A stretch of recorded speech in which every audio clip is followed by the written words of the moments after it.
around for the halftime chat. Old friends cracking jokes and talking stats. From life's little games to the greatest plays. Love and the stories from the old glory days. With Philly's heart and Coach Edd's cheer, we break it down every moment, dear. Life is a team and we've got the plan. Sports, love, and laughter, that's who we am.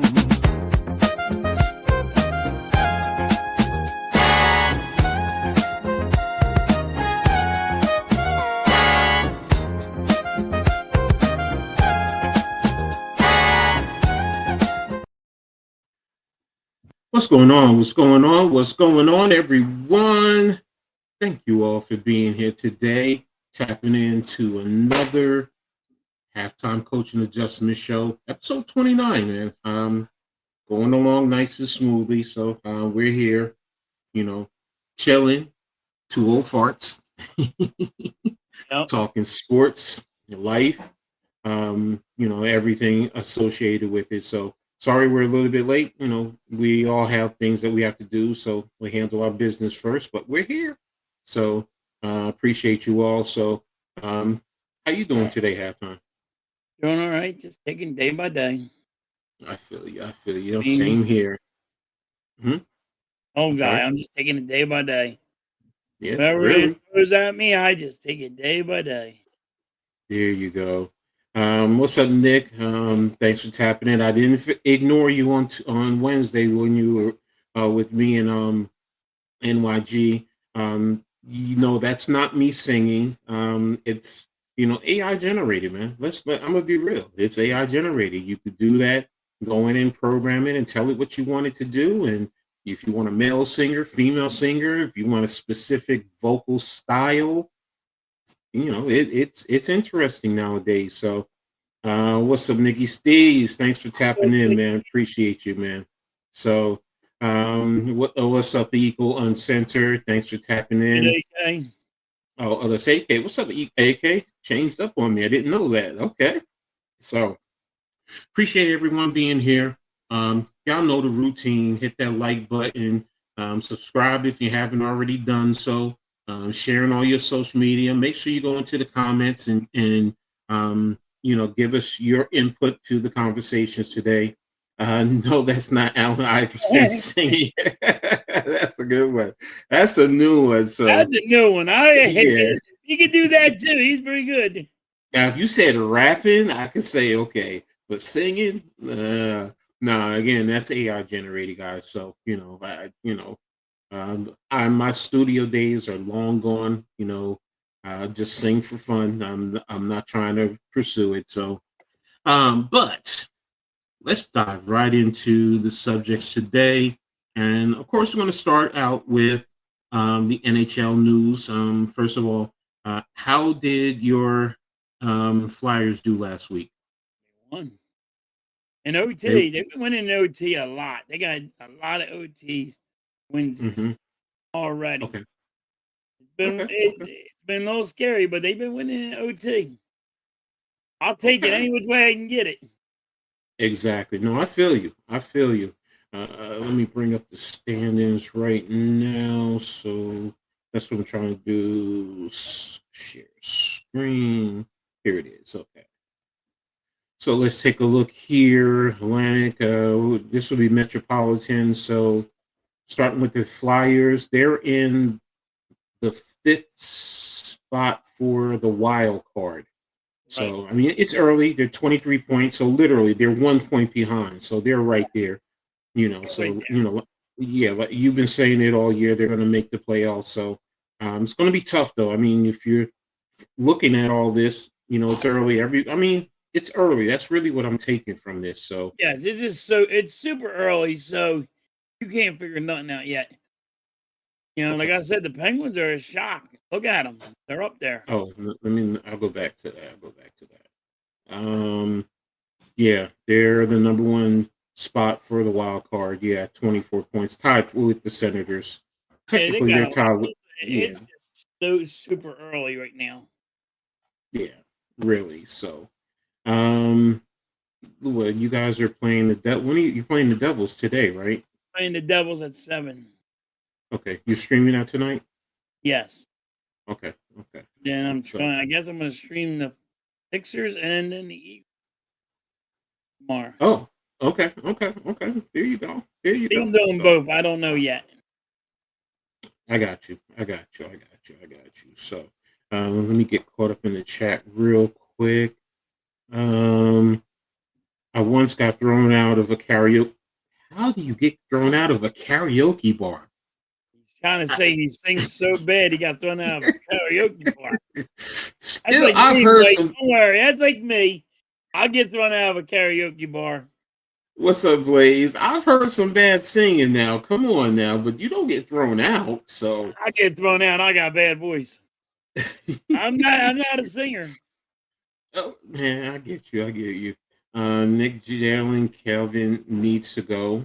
Okay, and playing at the Penguins rule Flyers. Hey, Okay, Blaze. I'll There see you in you the go. playoffs. Don't worry about it, Blaze. Hey, that'll be interesting. Um, the two teams in Pennsylvania. So, and let's see. As far as the tri-state, you got the Devils, the number 2 team in the Metropolitan. Islanders right behind them, and the Rangers overall they're bringing up the rear in a sense. So, NYG says it all the time. He doesn't know what's wrong with them. So, but Carolina finally took the Devils. So, Yeah, 'cause I know the Devils were up there for a while. So, the Devils. um, I mean, Devils were up there. how do you feel these teams are playing? You know, the New York teams, the tri-state teams. How do you think they're doing so far? The New York, I think the New York Islanders, they're the real deal. I really do. They'll be in there, and you know, You sang over the rainbow and it was over. Okay. hey, singing Okay. over the rainbow. I- Remember that TV show when I was a kid? Mhm. Um, Devils. I can't stand the Devils. I really can't. I hope they don't Mhm. make it, but they will. That was in the Fair Sanderson. Ruckus is getting The their butt. Devils just got the Flyers numbers. That's why I hate them so much. You hate the Devils more than the Islanders? Yeah. Ooh, wow. Well, I Well, mean, you're South Jersey, the so yeah. Devils have the Flyers numbers. And it Mm-hmm. doesn't matter when we play the Devils. We struggle. Mm-hmm. Okay. I got you. I mean, the Devils are at 27 points, while the Islanders are 26, which the Flyers are literally 3 and 4 points behind those two. So, Right. so I mean, it's there. So, let's see. Overall, Carolina is number 1 overall. The Devils are number 2 overall. So, Boston is number 3. Am I missing someone? Yeah. No. Okay. That's the Eastern. Okay. So, how many games do they play in the season? Let's see. Hold on. What is it? 83? Okay, yeah, it's So, real. something like that. It's like in the Yeah, 80s. yeah, it's real. I remember the movie Under the Rainbow with Chevy Chase and the Little People. You remember that one? No, I don't remember that one. no, I'm trying to remember. No, I don't, Blaze. I don't remember that one. I got to look it up and see. So, I mean, when I think of Chevy Chase, I mean, it's always family vacation or Ghostbusters, things like that. So typical slapstick. So, um, mm, Ohio State scores again. Here we go. So, am I surprised? No. But so I mean, again, like we said, it's early for hockey, so we're Yeah, just it's real touching early on it a for little hockey. bit, So, but we'll stay up to date with it as we go along, um, and in the season. So, but we're going to go ahead and we're going to move on to the next topic, which is going to be the NFL, and we're going to dive right into it. That's going to be the meat and potatoes. And the first one, let me set the stage before. Um, it's And I saw this yesterday on Sportsmanlike. They were talking about this. So, and the subject is, um, and again, not the commentators. They said that they heard this, so they don't believe it. But they heard the Eagles did not, or they were. The question was, did the Eagles not trade AJ Brown because they don't trust Jalen Hurts? Now I asked Halftime about that, and he said he's heard a little bit about it, but you go ahead and dive into that, that subject matter. So What's your thoughts yeah, on it? it's been listen, you got Seth Joyner, Derek Gunn, you got Hugh Douglas, you got people keep on coming in here. There's more and more um people saying there's something wrong with that locker room, and it's Jalen Hurts is the problem. Now, Mhm, my thing is you have to look at things like if you hear what the coach says, sometimes you can put pieces together. That's what I do. I like mhm, listen to mhm, everybody's story, and I put some pieces together, and I take what I think is going on. mhm, But when the coach will say, "Now, there's not one man that won the Super Bowl. There ain't no mhm, one man that lost a game." mhm, Is Jalen Hurts' head so big because he won the Super Bowl that he thinks it's me? I did it all by myself. It wasn't mhm, AJ Brown. It wasn't Devontae Smith. It wasn't Saquon Barkley. It wasn't a team effort. It was just me. Like mhm, he's the lone horse. I don't know that. mhm, And mhm, right now, that's why they're like trying to make the peace. So I heard that Jeffrey Lloyd went down to the field practice field and mhm, talked to AJ Brown, saying, mhm, "We don't want mhm, you to go nowhere. You know, you're the real deal. We want to keep you and all that." mhm, But these reporters, you gotta like, you know, Seth Joyner and you know, all them guys. Some of these guys they don't need to argue about, you know, they don't need to start a rumor. Their names are already big. They're already making money. It ain't it ain't Billy Bob just becoming a reporter saying, "I'm gonna crack the leak and I'm gonna spread rumors." They're mhm, too old to be spreading rumors and playing kid shit. You know what I mean? Oh mhm, well, mhm. Derek Gunn just hates Jalen Hurts. No, that ain't the case. Derek Gunn's been freaking a reporter for the Philadelphia Eagles for a long time.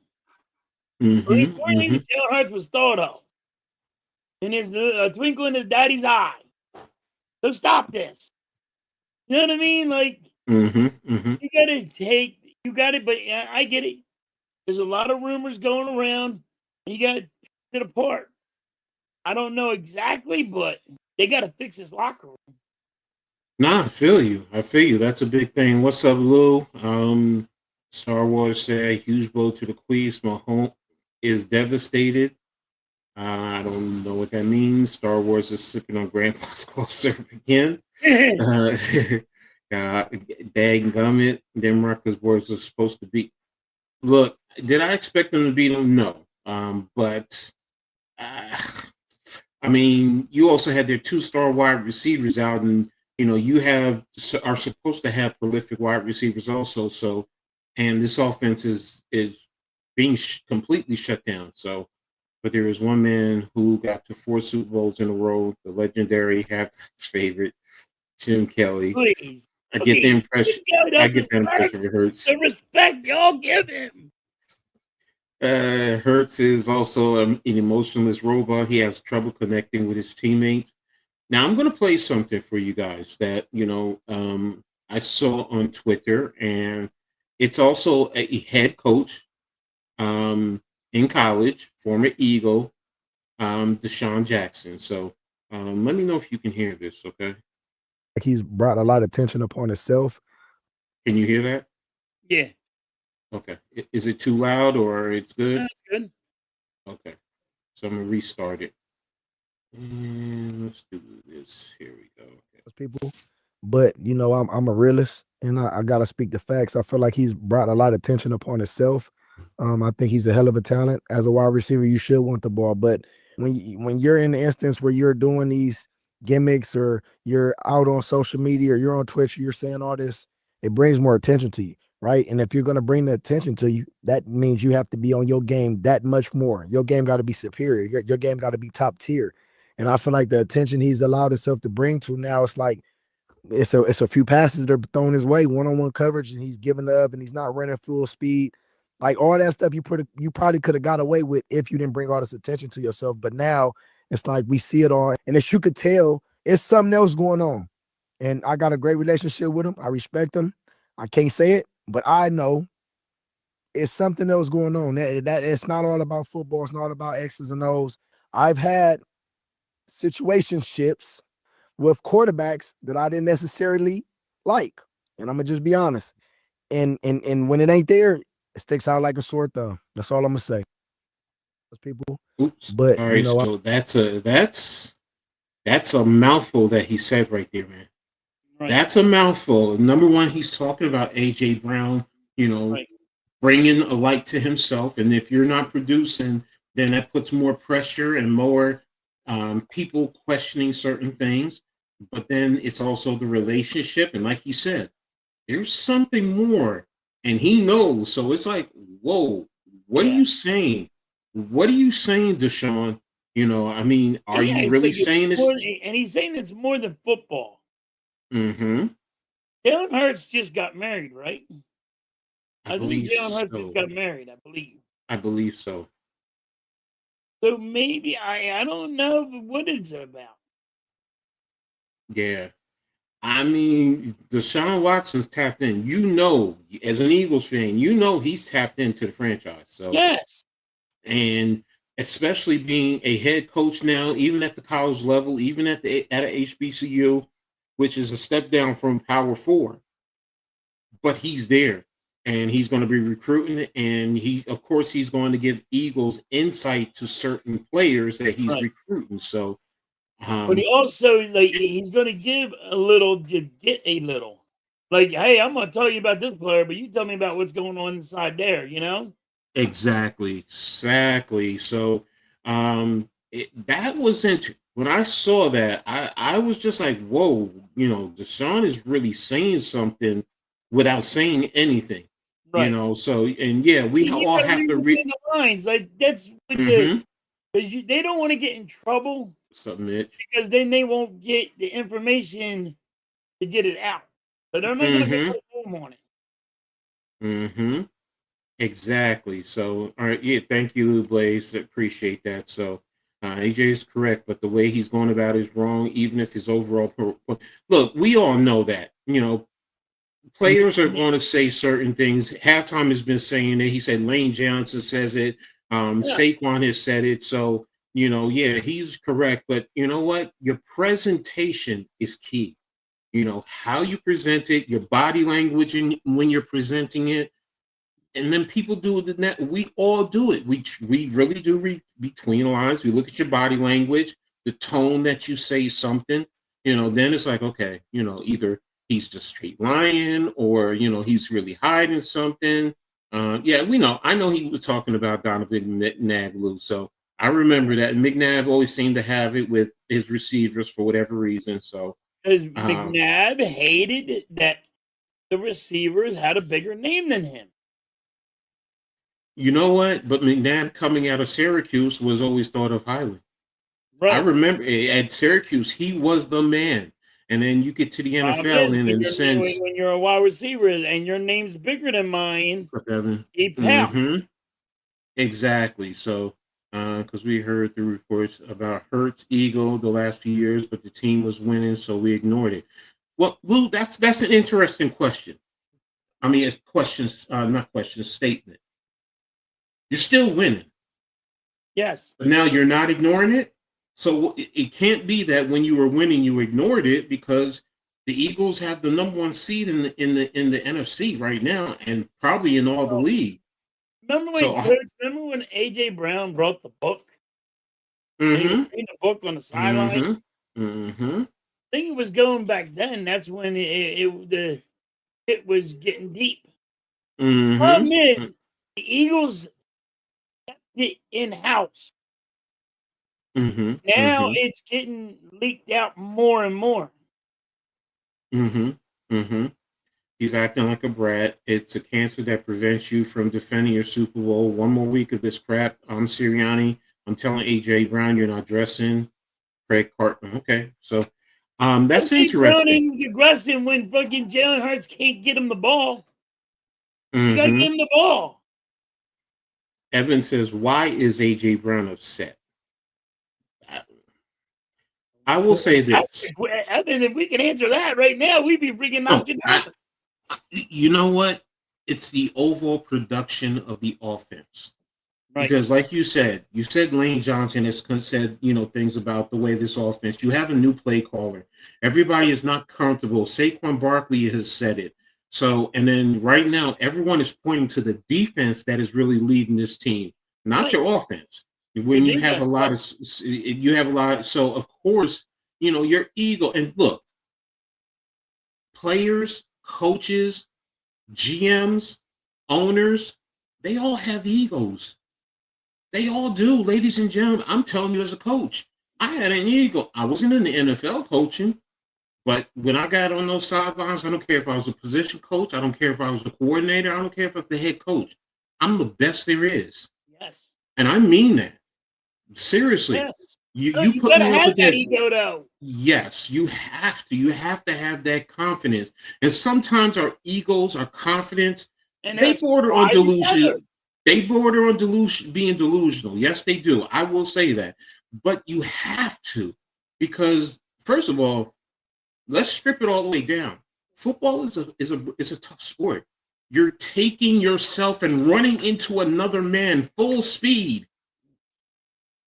I mean, you have to, because normally if you're walking out on the street, you ain't doing that because you don't know if somebody else is going to pop you in your head, Yep. pull out a what. I mean, but so you have to be confident that you physically will be all right, that you can dominate the opposition, that you can outcoach the opposition.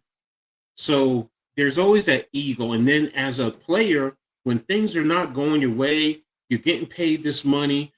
Who knows privately if people are questioning him, yo, bro, what's up? You ain't leading the league in receptions and yards and touchdowns. You do get tired of that. You get tired of hearing that, even if it's in your own private circle. So now I'm speculating. I don't know for a fact. I'm just giving you what I think. I think it's, first of all, you have a new coordinator. He sucks, And by the way, coach. listen, Oh, and he that's the sucks. thing. He sucks. If it You was guys, me, oh my Lord, I want to get right and think about that. Think about that. A team like my team, the Giants, we would love to be in your position. We would love to be. But Yeah. you guys have higher aspirations because you want Super Bowls. And you want it to be, and let's be real, you want to dominate everybody in your path. Yeah, and when you're not dominating, it leaves you questioning, are you going to end up like Kansas City last year? Remember, Kansas City was in a lot of battles last year, a lot. They were the defending champions, and then they get to the Super Bowl, and what happens? They get blown out. So the lack of a running game hurts this offense also. And what really successful quarterback doesn't have a running game? Look, that's a fact. I'm a strong proponent of you need your run game to help the pass game. Play action, forcing teams to adjust so now you can go over the top. So I mean, and I agree with you. Now I don't know how they're using the run game. I know Saquon is not dominating like they were last year, but he's not using them right. He's not running them on the ends, coach. He's running them up the middle. Saquon Barkley's not a guy you run up the middle. You run him on the end, and he's gone. He's fast when you get it in. You got Lane Johnson when he's healthy, and you run him on his side. He says, "Yo, he'll get around me. I'll give this guy that couple of seconds to get a second or two to get around me, and that's it. He's gone." But no, you're running him up the middle. It's bad. this coordinator is bad. He's playing fucking Madden. What he's doing. That's I not think he's playing Madden. He's fucking in real time playing freaking in the NFL. I don't care. Stop playing Madden with the damn team. We're a Super Bowl team, and he's playing Madden. That's one of the things that, you know, as fans, that's what you want. You want to dominate, and you want to show that you're able to compete for the Super Bowl, because that's what it boils down to. You don't need to barely win games. Mm-hmm. Don't get me wrong. The Eagles' defense won us some games. Against Detroit, it was all our defense. Detroit's a high-scoring team. We could shut them down to 6 or 9, whatever it was. You know what I mean? And that's great. But this offense right now, that offensive coordinator sucks. Okay, I'm looking for the Eagles. So you guys have scored 29 total touchdowns on the year. It's not giving me the stat. Let me see. Let me look at next gen. I'm looking for the points per game.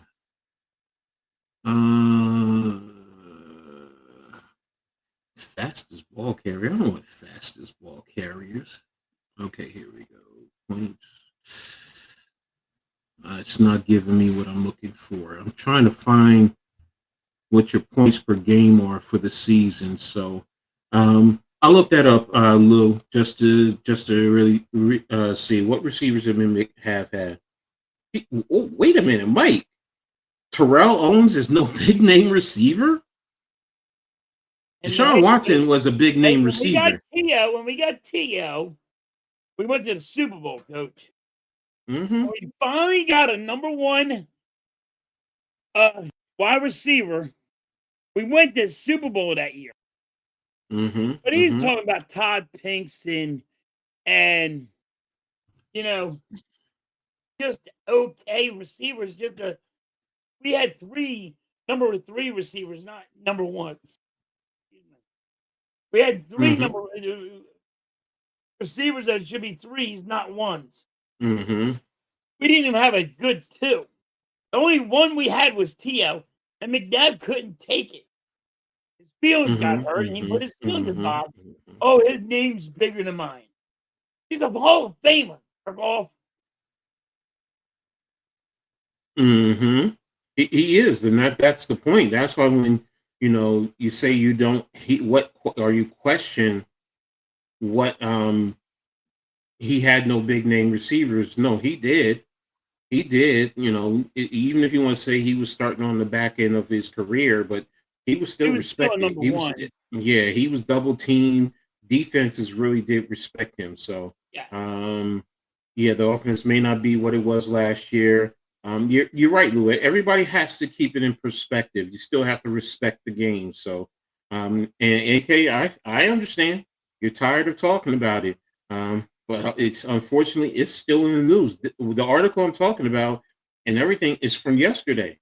Yes. So it's media driven. It's a big problem because of Jalen Hurts. And don't get me wrong, Eagles fans are going to be upset. But you know what they said, Coach? The only reason why they're keeping Jalen Hurts here is they want to get rid of him. The Eagles want to get rid of him, but they can't because of the salary cap. It's too bad. It would damage the Eagles. Bro, and Jalen Hurts knows it, and Jalen Hurts is having a tantrum. Well, that's also because of your void years in your contract. Because if you trade or cut whatever your dead cap is, it bumps right up. So even if you can do post June, I think he made 100. He signed for 125. So it's like 75 million, like a year or something. And you can't take that cap hit. Exactly. Nobody can. But it's not even that. It's also the other ones that you have after it because the amount of dead cap hits. I forget. Somebody was just saying it. I was in a Twitter space, and they were just talking about that. And they said the Eagles, the void years. Yes, you guys use the void years very well, but they're always going to come up and creep up on you. And Right. there's certain things you can do where you know what, you have everything spread out, but you let one player go like a Jalen, that compounds it, and Yes. And you so guys, it's don't get me wrong, you have 2 years that you're Mhm. allowed to split it. So, Exactly. like when Carson Wentz, we let Carson Wentz out. Everybody's like, "Oh, it was $35 million." It wasn't $35 million a year. Mhm. It was Mhm. $39 million in 2 years. So you split Mhm. that. So Exactly. that's where the Eagles could actually get away with it Exactly. because they So didn't have like they didn't give Devontae Smith all this money. They didn't just give Mhm. they gave AJ Brown all this money. They're giving all these people the money. You can't Mhm. do it with Jalen Hurts like you did Carson Wentz. And they said he's another Mhm. Carson Wentz. Mhm. Like he thinks he's the man and everybody's supposed to listen to him. Mhm. You Mhm. got coaches you're supposed to listen to. Jalen Hurts cannot be the offensive coordinator of the Philadelphia Eagles Mhm. and let him call any play he feels like. Mhm. He's not friggin' um Peyton Manning. Peyton Manning Look, didn't even call his own damn plays. He called here's the thing. audibles. So here's the He don't thing, though. call his own play. This is where the average fan does not understand. Okay, your play calls are developed and created based on what you're scouting, what you see on film. You're saying, okay, in this situation, if we're on this point of the field, 3rd and 3, we have a set of plays that we're going to run. I don't care how big. I have a big offensive and defensive playbook, but I'm not going to have access to all of them in a game. And then on first down, I'm going to have a certain amount of plays, and you do all of that. So you develop your game plan and you give it to your quarterback. Now, smart quarterbacks, yeah, they can absorb all that and they can say, okay, we're going to do this, we're going to do this on 1st and 10, and the But minus zone and the plus that's a zone. guy that knows how to read a defense. Yes. A couple of years ago, everybody said Jalen Hurts couldn't read a defense. Now they want him to run the whole offense. So, I mean, don't get me wrong. Hey, we won a mm-hmm, Super Bowl. Jalen mm-hmm, Hurts played great, but he cannot run your offense. He's not Peyton Manning. no, If it no, was Peyton Manning said Peyton Manning's running my offense, okay. mm-hmm, I'll give it to him. Patrick mm-hmm. Mahomes don't even run his own offense. No, you have a certain amount of plays each quarterback because a coach Yeah, will ask them, what plays do you like? When you look at the film, what do you see? What do you like? So maybe I can put that into the playbook. And, it's based off of the down and distance. So it's more into it as fans, especially casual fans. They just hear it and they repeat it and they think that's what it is. But I'm telling you from experience, I've done it for years. And I'll ask certain, if I'm a defensive coordinator, I'll talk to my Mike linebacker and my safeties. What do you guys see? What do you like? What do you think in certain situations? Then I'll think about what they say. If I'm the coordinator, I'll talk to the head coach. If I'm the head coach, I'll make a final determination. So yep. it's more into it. It's a lot intricate, but you're lucky if you have smart players where you're able to do things like that. So, and I'm not saying Jalen Hurts isn't smart, but it takes a whole lot more, man. It really does. And if a team simplifies their playbook for a quarterback, that tells you all you need to know for your, and you also want to play to your players' strengths. Right. So But if you Jalen if you Hurts can't even throw the ball and lead his receivers. You know what I mean by that, right? mm-hmm, On the run, mm-hmm, mm-hmm, they mm-hmm, throw it ahead of him, and the quarterback, the wide receiver just boom catches, and he can still run. Jalen Hurts like throwing it behind him, or he'll throw it like 10 to 20 yards over his head. He's like, "Oh, go get this!" Like, hold on mm-hmm, now. The dude's already at Mhm. full stride. How is he Mhm. supposed to get there? People are like, "Oh no, he could have caught that." 20 yards over his head. So, let's get caught up, Mike. I agree. They can't dump Hurts contract. So, yeah, I mean, yeah, we talked about that. So, You can't get rid of okay. AJ Brown. You can't get rid of Jalen Hurts. And people are like, "Oh, get rid of AJ Brown." You can't. His contract's too big. Yeah, yeah. Terrell played 1 year. He Okay, played. He played 2 years, Mike. I thought he He played sat 2 years. out for the year because he wanted more Yeah. money, and Andy Reid didn't want to pay him. Mm-hmm. Mm-hmm. And it hurts a lot. So, exactly. So, that's.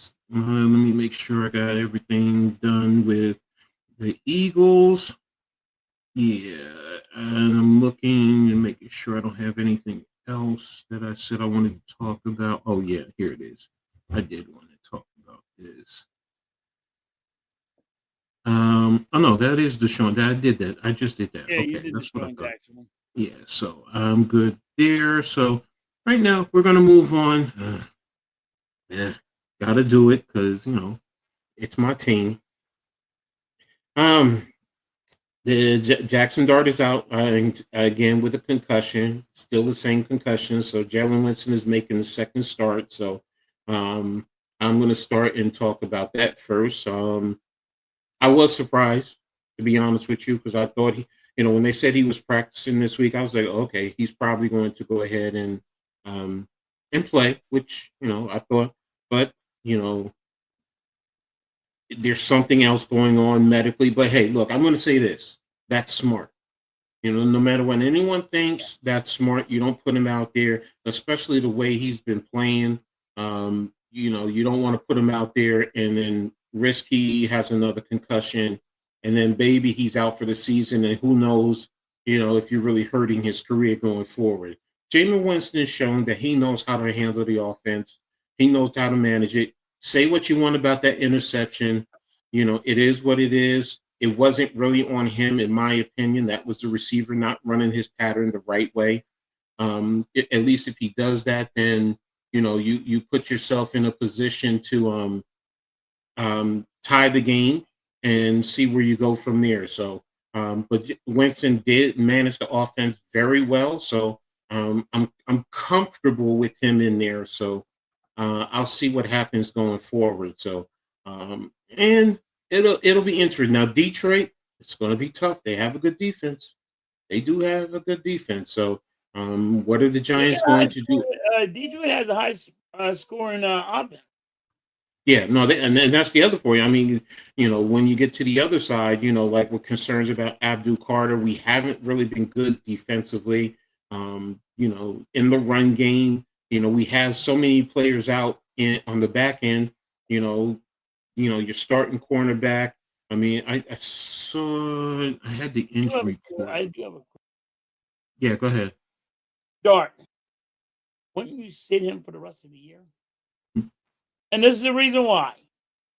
You're not in the playoffs, Mm-hmm. right? Mm-hmm. Would you sit him because you don't want to get him hurt? Well, For what? you're in a catch-22. Okay, and Because here's why. I get it. Their fans are going to want to see him. No, it's not even that. It's not even that. And that's where the money is. I mean, you got to follow the money too. It's not even that. Just Here's don't the worry. here's the wanna thing, hurt halftime. Here's the thing, halftime.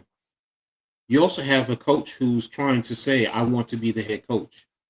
So if you strip him of that, then you're not giving him a fair opportunity to win the job. Because right now, I've said it before, it's Mike Kafka's job to lose. Like if he was to win out the rest of these games, he's going to be the head coach for next year. There's no ifs, ands, or buts about it. He deserves it. So right now, it's a catch-22.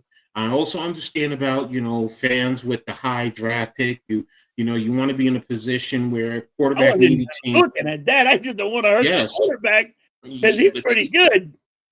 Yeah, but here's the other thing. As me as a coach, I don't coach scared. I don't want players scared. I get injuries that are a part of the game, and you want to do things and be smart about it, and you want to protect yourself. But if you're going to sit here and tell me I'm not going to play a player because you're worried about getting him hurt, then why is he on your football team in the first place? Now, I get he's coming off of an injury. I get all that. I understand that. And you want to be smart. That's why I said right now, I understand it. If you say, you sit him for one more game and then at the end of the season, the last few games, you're still letting him play to see what happens, to see what Kafka can do, I'm fine with that. But right now, I'm not going to say I'm shutting him down completely because to Mike Kafka, that's not fair to him. You're not giving him a fair opportunity to at least win the job. My thing is, like, you bring him back, he plays, right? Mhm. And then he really gets injured where he's out for a while, even next year. And fans are going to be like, why the fuck you put him in? I You know what I get it. mean? I get it. But what are you supposed to do? Not play? I mean, No, you got forget to this play year. him, but it's like you lost your number one wide receiver. Mm-hmm. You lost your running back. Mm-hmm. And he's he still is been going to playing. be, your running back is going to be awesome Yeah, I know. in Scatter years was. to come. But, like, all right, we already got to throw our dice in it because we already lost, but Mm-hmm. you never know. No, I feel you. It's a dicey subject, and I get it. From a fan perspective, yeah, I get it. I get fans want to tank because you want the higher draft pick, you want to quote unquote save your players. But I'm speaking from a coaching perspective. If I'm Right. the head I coach, get what you're I saying. want him out there whenever you can get him out there, because especially if I'm trying to win the job. When you're That trying to that win a job, you're trying to yeah. win and be the coach. You're not the coach yet. You want Yeah. to prove to you people. Yeah, exactly. So, again, now if he's not ready to come back, then I'm with you. Sit him until he's ready to play. Then when he's ready to play, if you tell me he's ready to play in 2 weeks, okay, then you better be playing him. I can't sit him. So, real quick, because we're talking about it. I mean, here's the injury reports. The Eagles, of course, the 3.5 faves of the Cowboys. You got Lane Johnson out, Cam Jurgens, Cam Jurgens, Willie Lampkin, Miles Hinton, who are all questionable. And then for the Cowboys, Jadeveon Clowney and Hakeem Adeniji, who are also questionable. So you have those, and then let me find where the Giants. I think the Giants were higher up. No, they're lower. Sorry about that. I thought the Giants were. No, they were higher. I thought they were. I didn't think they were that high up. Yeah. Oh, here it is. Here's the Giants. You have Adebo, Fedoni, Kayvon, and Jackson Dart, who are all out. Banks, Tyler Nubin, and Eric Gray, who are questionable. Eric Gray just came back. So I'm just like, they just said that they brought him back, but now he's questionable. And then for the Lions, you have Arnold, Marcus Davenport, Miles Frazier, Kirby Joseph, and Josh Pascal, who are out. And then Taylor Decker, Panay Sewell, they're both starting tackles. DJ Reed, Khalil Dorsey, Brandon Glasgow, Tate Ratledge. Man, your whole offensive line seems like it's hurt. Isaac Tesla and Sione Vaca, who are all questionable. So they got a lot of people hurt. They got a lot. Yeah, I didn't realize. We played them. We heard there was a lot of guys going out, man. Yeah, It almost looked like, they almost look like, I'll be honest with you, I was thinking about the body bag game with Eagles and Washington. I mean, a lot of people were getting hurt, even on the Eagles side. Lane Johnson and also. Oh yeah, and I forgot they put Sam Laporta, their tight end, on injury reserve for the rest of the season. So yeah, they're banged up. And see, that's the thing about football. And given Sunday, you can win. Yeah, it happens every. Winston, he's no slouch. He can do it. He can get that win. Yeah, true. Let me get back to the comments too. Mike says, I don't think they have an issue getting rid of. Okay, yeah, we already said that one. I already saw that. Do I think Jackson Dart is the guy? He's grown on me. Yes. Is he hands down the guy? First of all, he needs more talent around him for me to sit here and say he's the guy. He needs another wide receiver. He needs another wide receiver. He needs a consistent tight end. To me, he needs 2 more wide receivers. I'm going to be honest. Whether you bring back Wandell and elevate his game, Slayton steps up his game, but you need 2 more consistent threats when they're out there on the field. Tracy and Cam Scatterbo are good backfield. Yeah, and then your offensive line. I still think you need you need work on your offensive line still. You have some good pieces. They're not the worst offensive line anymore. They're probably middle of the pack, but now you want to continue to step it up because that will help him become the guy. So he's still a work in progress. Dart has to know when to get down, slide, stop taking on. And that's the thing. See, that's the thing that you want to talk about his injuries. If he gets down half the time, I think that helps him. That limits the amount of concussions or even the evaluation process that he has to go through. So, but he has the tools because the Giants have not seen this in a long time, but he has the tools. So every team has players making a lot of money, but all of them face the cap hit. But the Eagles, Mike, they use the void years the most. Yes. And that's the thing. The void years everybody's scared to do. Yes, it compounds everything. Exactly. They will be 2-10 at this point tomorrow. We will see it any given Sunday. Trust me. So, and he's not interviewing. You don't know. I will say this, Evan. The only job he's interviewing for is the New York Football Giants. He cannot openly go out and interview. You got to be kidding me. Y'all let him. Sorry, Rutgers. He cannot openly go out and interview because technically he's the head coach of the Giants. So he's not able to. He has to wait till the end of the year. A lateral move. He's not able to do a lateral interview, especially in this position. If he was a coordinator and they were on a bye, I think the rules allow him to be interviewed, but not right now. So. He needs the reps. He definitely needs the reps. Sorry, got me with that one. Yeah, but it's smart the way they're handling. Yeah, exactly. So, do they sit him until after the bye week? I think the bye is next week. Let me see the Giants' schedule. Hold on a second. Teams, Giants. I think the Giants are on a bye next week. Here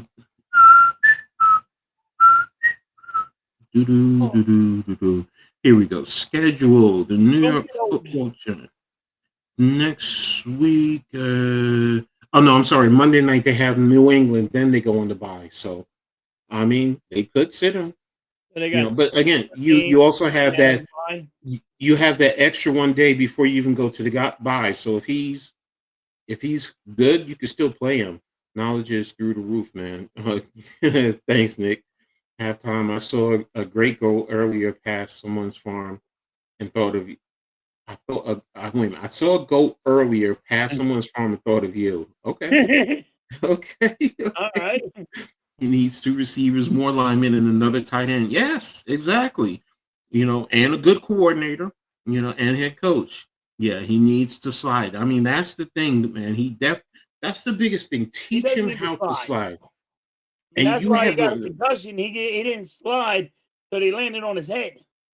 Exactly. Knowing when to slide, when to take it down. And, I get sometimes fighting for that tough yard. You want to fight for the tough yards at the goal line. Right. You're trying to get that touchdown. And it depends. If you're going to do it for a first down or something like that, but see, sometimes how many quarterbacks have you seen slide before they get to the first down? No, sometimes it's, you know what? Live to fight another day, slide then, and the down the distance. If it's third down, I'm with you. I'm with you halftime. But if it's second down, get down and slide. Give me Yeah, a but I'm second. talking about if it's third down and Yeah, you need that one more yard, you're gonna have to fight for that yeah, yard. yeah. That's different. That's different. That's different. It's not that And different. I mean, that's just what it is. no, what I mean by Well, yeah, I get what if you're it's saying. You're second saying down, if it's sec- second down and then you slide. got 3 yards to go, get down Yeah. and go get the other Give me yards. third down is short, and then yes, now if it's the Super Bowl, fight for every You fight every for yard every you can yard. get. Yeah, You're gonna get banged up. I mean, if it's a Super Bowl, it's different. Super Bowl yeah. is way different. Halftime is shocked about Yahoo. Yeah, I'm going to get into the Knicks. Trust I me. can't believe Yahoo was that bad. Um, I like Yahoo. we'll get into the Knicks because he's starting to come around. He is a little bit so. But let's get to the second part of the Giants. The concerns with Abdul Carter's game. Now, so many people are questioning why he's not finishing, why he's not getting sacks, and some of it is justifiable. I will say that. Some of it, whether you realize it or not, I think he's had 4 sacks removed, 4 or 5, that he lost because of a penalty. So if Right. you add those sacks in, I don't think we have this discussion. I don't think we're having this discussion. So now, has Abdul Carter sometimes overtaken wrong angles? Yes. When I coach D line, I always taught my guys top shoulder to just about a third of the way in on the quarterback. And what I mean by top shoulder, if this is the top shoulder, you're trying to have your face mask aimed for this, because if the quarterback spins, he's spinning right into you. If anything, you want to push him up and you want to close down, and hopefully you get your teammates push in the pocket so then he has nowhere to go. But when you midline, and when I say midline, you're going right for the middle of the quarterback because you think that's going to kill him. No, a good quarterback knows how to slip away from that, slide, spin, especially a very elusive and mobile quarterback. But if you attack this shoulder, no matter what, if he spins, you're right there, and now he's losing even more yards, which is what you want. Now, I've seen him bend the hump and sometimes come out of control, or he gets pushed around the hump by an offensive lineman. So he does need to get stronger. He's a rookie. Right.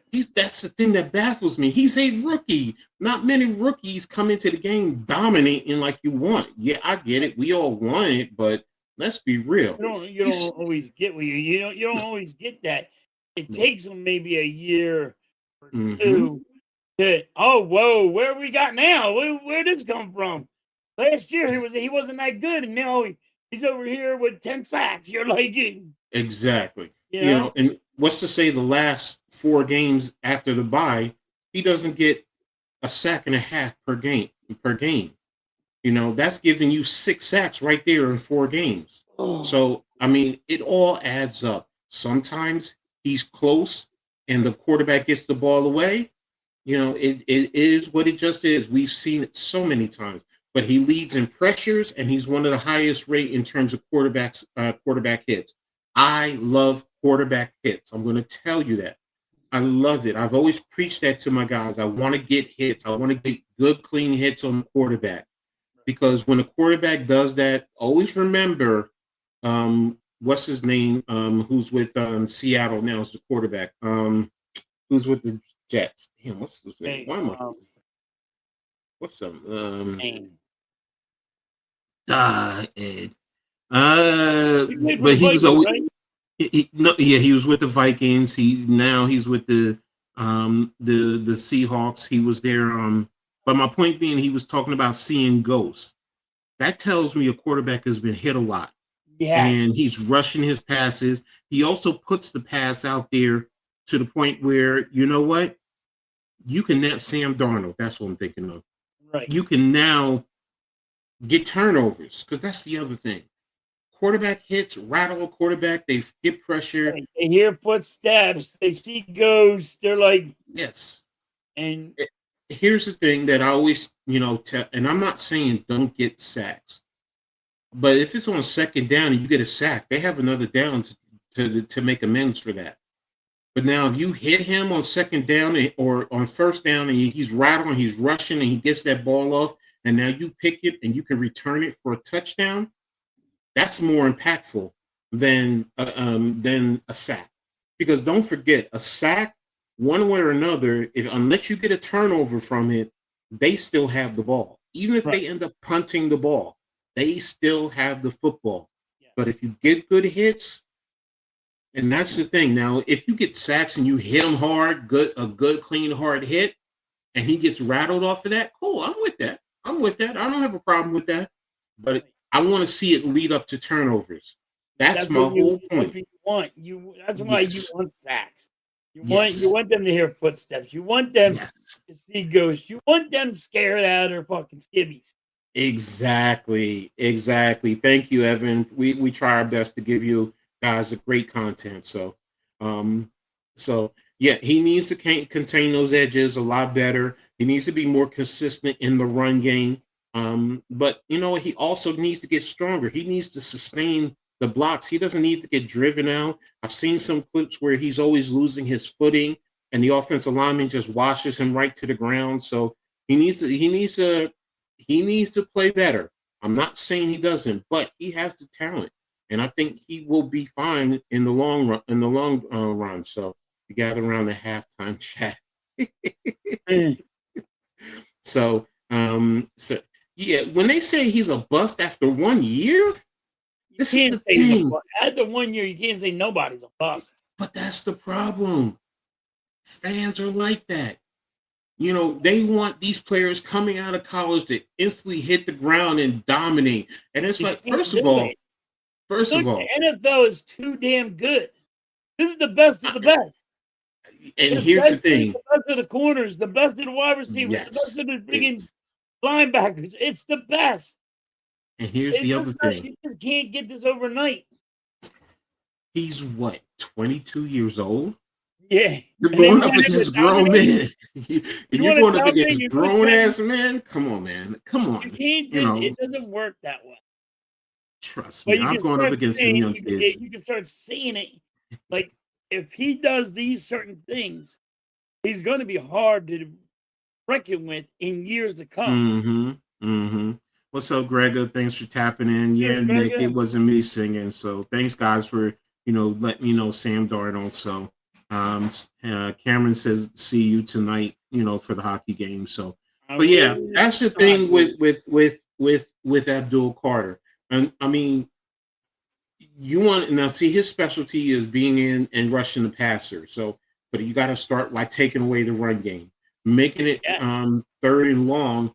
So that way they can go out there and he can do his thing. But also on the back end, DB sometimes got to be in position so the quarterback holds the ball so he can also get there. It works hand in hand. Right. It does. I mean, that's what, like with me, any team that plays me, they know. Here's the one thing they know. Coach Edd is going to show you too high, but he's going to roll his coverage. He's going to move. So it's not always going to be cover two, whether it's man under, too high, whether it's quarters. He probably rolled to sky, cloud. It doesn't matter. Cover 5, cover 6, it doesn't matter. That also forces the quarterback just to hold the ball, which can allow your defensive linemen or your linebackers who are putting pressure to get there for a sack. So that's why your corners have to play the wide receivers tight. So it gives where the quarterback is back there saying, I can't throw this ball. Because that's fair game. That's like a toss-up for both of them guys. You don't know who's going to come down with it. So you have to keep control of it. And then your defense, a freaking line, has more of a time to get to him. Exactly. So yes, it works both ways. And say if your corner is not as good, you hold him just enough. Your defense will get him to throw the ball where, all right, here I am, and it went to me. You know what I mean? It was actually the defensive lineman that did it. Exactly. It's a catch-22. Yeah, exactly. But see, that's the beauty of a team sport. That's why I love football, because it's a true team sport. You can try and say it's about the quarterback, but no, it's about everyone. You need everyone playing together to be able 11 on to 11. exactly. You need So 11 damn people to show the hell up. You don't want to exactly. be freaking 10 and one to wink link. That wink link's going to get beat. My family is stupid. I'm sorry. That talking about, I said my family, we were talking about drinking the liquors from the 1990s, early 2000s, some of the liquors that were out there, so we're lucky we're here because some of the stuff we used to drink. you ain't lying. So, yeah. So, Like absolute. Yeah. We're talking about, right now, we're talking about Mad Dog 2020, Bacardi, Aftershock. Hey, that dog didn't have a bad taste. No, it didn't. You know what happened? What happened, Coach, with Mad Dog? They'll sneak up on. Yeah. See, my drink afterwards. I'm gonna be honest with you. My drink back in the day was Cisco. I love Cisco. So, and it was a step up. It was 2 steps up over Mad Dog, really. So, I mean, yeah. Now we just Jägermeister, Boone's Farms. I mean, yeah. Everybody always had Boone's Farms. Everybody went to Boone's Farm. It was cheap. Yeah. So exactly. So, like I said, we're in here talking about it. Thinking about back in the day. So. Back in the day when I was young, I'm not a kid anymore. I've seen some TikToks and people are doing Absolute. I'm like, they're like, oh, we're gonna take a shot of Absolute. Watch us with no face. Like, fuck you are. I don't know what you're doing, but you ain't doing that. Okay, Blaze. I drank Mad Dog, Night Train, Oldie, yup, St. Ives, Alizé, Ghost Slick. Exactly. See, I'm with you. Man, you gotta take a breath on Goldslager. It's pretty good frozen. I also used to drink Everclear straight. Give me Everclear, and I didn't drink no little shots. I used to take the glass and I used to pour it in like it was soda and drink it. So, oh man, but yeah, like I said, my back in the days, I still have this. Yeah, exactly. Oh yeah, I heard it was coming out, so I definitely have to check out De La Soul. So. All right, so let's go ahead and move on. And yeah, Jungle Juice, that's for sure. Yeah. Or nah. Here's really where people didn't want to mess with me.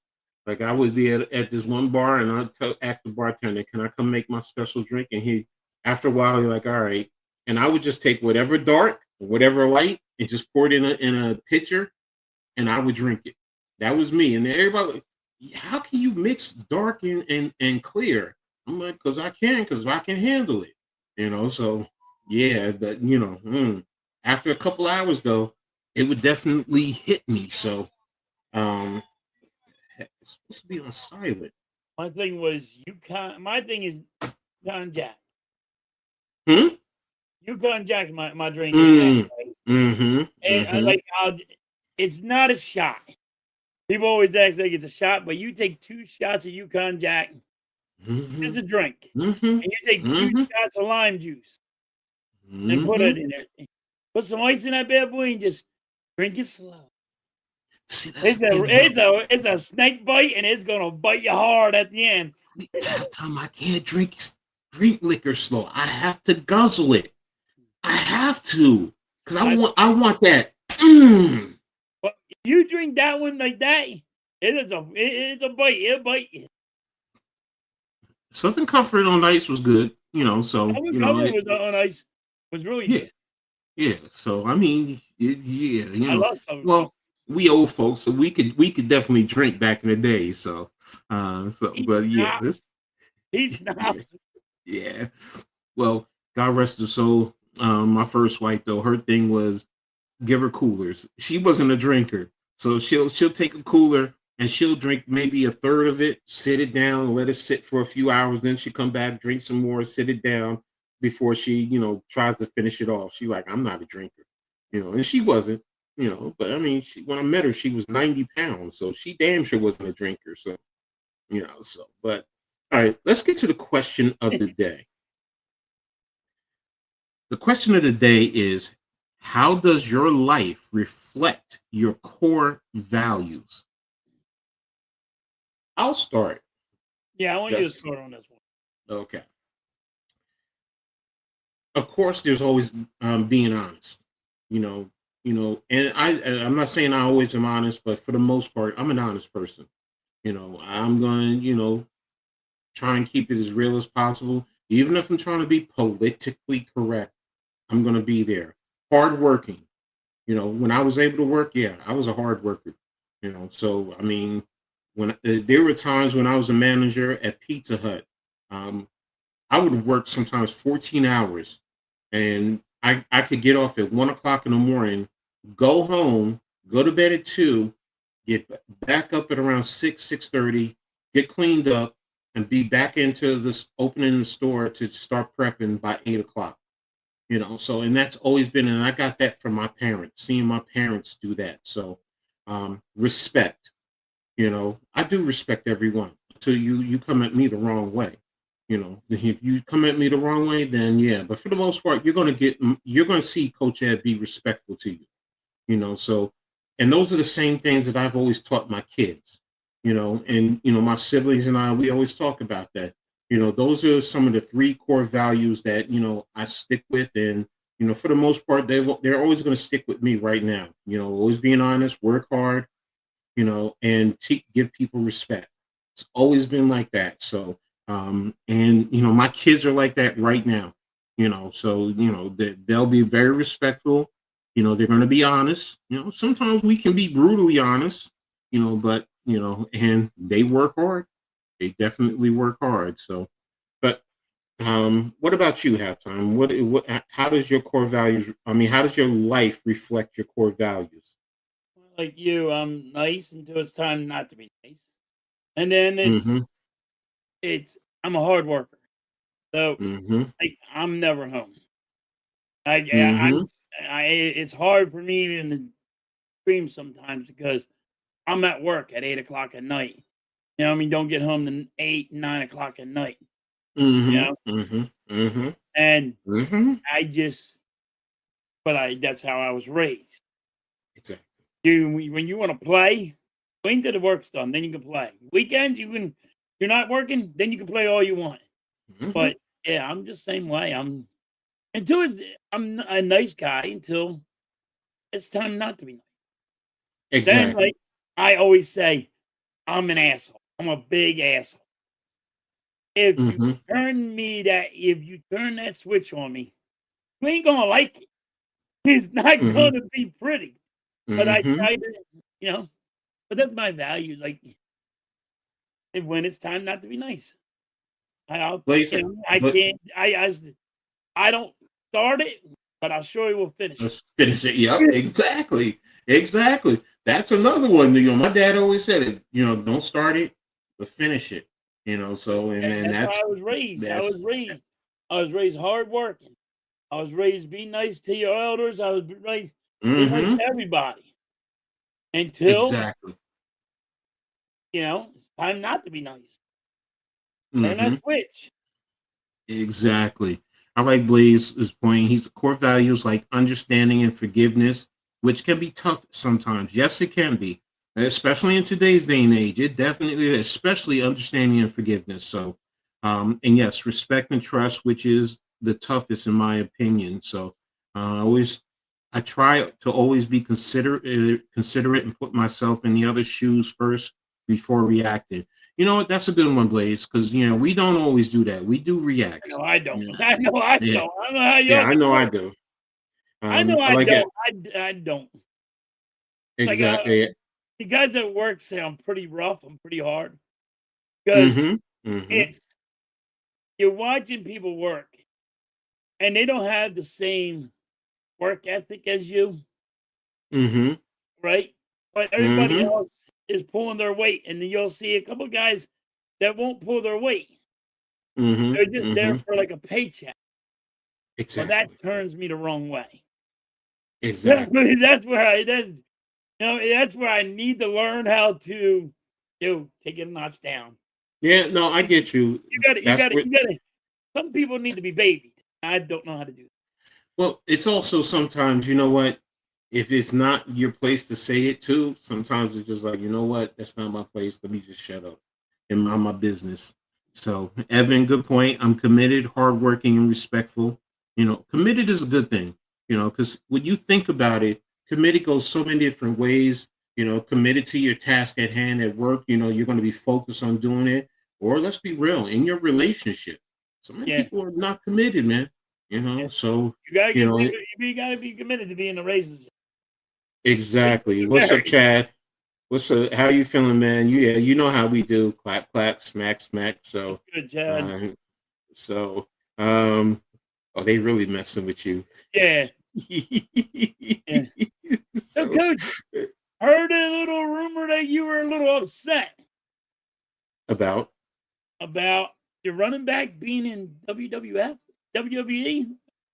okay, I just heard a little rumor. I don't know if it's true or I not. was upset, yes, and it's more. I was upset because I know it's staged. I get all that, but it's more of why would the Giants allow him to do that? And he's on the injured list. And I get, whatever, it brought notoriety, and I get it. He's young, he has the right to do it. I get it's all staged. But you know what? Something could happen, and he's dealing with his ankle. He could lose balance, and he could do more damage. But I get it. It's staged, it brings notoriety, Protected. I mean, like, they're not gonna let nothing happen. you can't always say 100%. That's First of all, he had his people around him. I offensive get it. lineman, apparently. Mm-hmm. You about ready to. I get it. Maybe Coach changed his tune about it because yes, you were.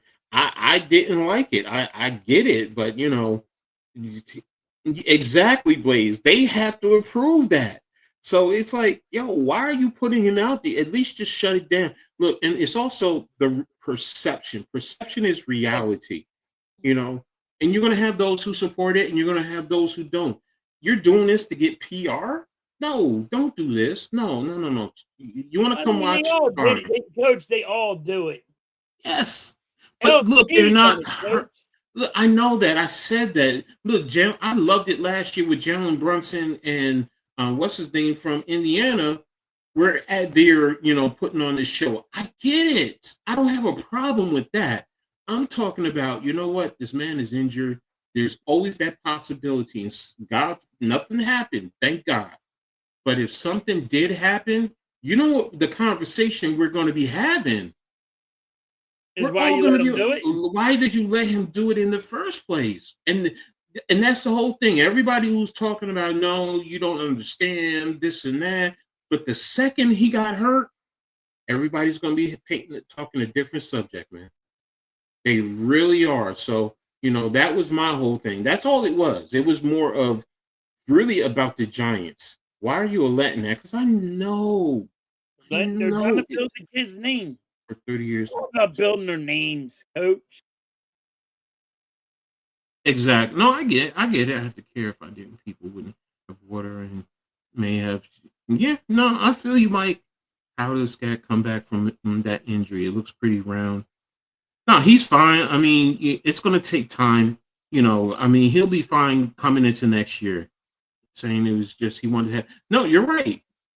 I get all that, and I don't have an issue with him being young and having fun. I get it. If I was 23, I'd want to go to, a wrestling match and sit on the front and whatever. I get it. And he didn't get into the ring, and I got all that. I get all that. It was just, number one, the perception. Number two, the possibility. You know what? Things spill over. You don't have control. You got everybody all over the place swinging, and he gets knocked off balance. He steps the wrong way, and the next thing you know, he does more damage to an already surgically repaired but limb. It's healing now. It's not like he's been healing. It ain't like he just got out of the hospital. No, I know. So, is it on a scale of 1 to 10? Is it a 10? In terms of that big of a deal? No.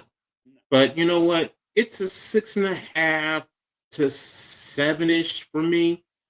Just don't put him in. Don't put him there, and he's dealing with an injury. If he was fine, I wouldn't care. Have fun. Halftime, you should take that Jalen Hurts poster down and put up a Kimber one. I don't have a Jalen Hurts poster. Be on the Okay. screen. Yeah. Oh yeah, I gotta keep it on there, Edd. Nah, I'm taking him down Blaze. now until he's not an Eagle. Blaze, nah, bro. Look, I'm in a wheelchair. I'm talking about him with injury. I'm not going out there to do that. Nah, heck no. Now, wait a minute. Now, I will say this. If they talking about $5 million, scat, let's go out there and do what we gotta do. Go out there. Yeah, let's put on a nice show, and make sure both of us don't get hurt anymore. But realistically, nah, man. Come on, man. Nah, this is not for me. I was never a wrestler per se. As a kid, did you try the flying kicks and like whatever? Wrestling when I was a kid. Yeah, no, I mean, I grew out of it. Yeah, me wanting to do it, nah, man. That like I said, that left me after my teenage years when I was in college. I don't even want to do all that stuff. So, but that's the core values. And right now, let me close this out first of all. Oh, they still have tickets for the Lions game tomorrow. Coach, I'm almost on base. I'm on vacation. You're on vacation when? On vacation, Coach. When? Huh? And 4 weeks. Oh, okay. Good stuff, bro. 3 months. What are you going to be doing? Job. That's just my job. That's what I do, Coach. During the wintertime, I don't work. Oh, okay. I got you. I call it my summer vacation. Got you. Even though it ain't summertime, it's my summertime. Yeah, you're not gonna do anything, pick up something on the side or whatever. No, I get paid. I'm salary, so I just get paid all year long. Yeah, I can't be mad at that. It's literally a vacation. I can't be mad at that. So, again, Sixers news. I read an article. Is Quentin Grimes a Sixth Man of the Year player? This is on ESPN. So they're talking about he's a Sixth Man of the Year candidate. What he's hearing is Kuminga's restricted free agency saga was making headlines. Grimes negotiated with the Sixers, barely created a ripple. At the time, the team and league sources said the Sixers were maintaining feature flexibility, with Grimes signing a $8.7 million qualifying offer, kept the Sixers below the first apron and within a few million of the luxury tax. Grimes has meanwhile picked up where he left off last spring after arriving in Philly in another trade with the Mavericks. That's another one. Averaging 17.1 points, 40.9 from three. He should be in line for a very nice payday as an unrestricted free agent next summer, something he is already looking for after changing representations and signing with CAA earlier this month. Now, based on what you've seen, do you think he's a viable candidate for the Sixth Man of the Year halftime? Yeah. And I do think the Sixers right now could be talking to his agent and signing him and giving him a big contract. Give him the contract because he is coming off the bench. I think he's giving his thing 22 to 25 a night off the bench, and this is off the bench. And he's saying is pay me my money. I'll stay with the Sixers, just pay me my money. And I think they should. Because he's showing people, hey, listen, last year was not a fluke. I'm the real deal. And I said we had to keep him. And I'm glad we did get him for the 1 year, but I think we need to sign him long term. I would say 3 to 4. I don't know. See, I always felt he was like that, and he had the talent when he was with the Knicks, and I knew it. I mean, it's just how he was being used, and ultimately, did the team really believe in him? So, He's proven off the bench he can do it. Imagine if he's starting. no, I'm with you there. My I'm with thing is, you. if he lasts as coach, does he just say, fuck the Sixers and I'm going somewhere else? Because now they're going to say, hey, you're a starter and you're not just going to be on the, you're not coming off the bench. If the Sixers can sign him and still give him off the bench, that would be awesome. But it's I know, also him going. I know a lot of teams don't do that, but Mhm. that's a good weapon to have. Exactly. So, I mean, you have to look at your bench, the players that are there, and how he fits into your system overall. So, Blaze says Grimes has impressed me, and I didn't think he could perform like end of the year because Maxey and such are back. Pleasant surprise. Definitely 6 man of the year, possibly at this pace. So, yes, he's playing himself. He's always had the talent, always felt he was like that. So, it's just how do you utilize him? Take advantage of his skill set. So, I mean, like I said, when he was with the Knicks, I definitely thought he was definitely one of those top players. But, Tibbs really didn't use him the way he wanted to. So, and Tibbs doesn't use rookies, especially in the beginning. So, I just I, hope they do something and keep him here. And I think you had to do it now instead of later. mm-hmm, And, mm-hmm, I mean, mm-hmm. I think since you already have him signed for this year, you're allowed to be the only ones allowed to talk to his guy. Just go talk to his guy and say, "Yo, let's work something out here." Mm-hmm. Mm-hmm. Mm-hmm. Mm-hmm. 'Cause the Sixers right now are the only ones that are allowed to talk to his agent Mm-hmm. Mm-hmm. right now. Exactly. Talk to his agent. Get it done now. I'm It'll with help you, you bro. in the long run.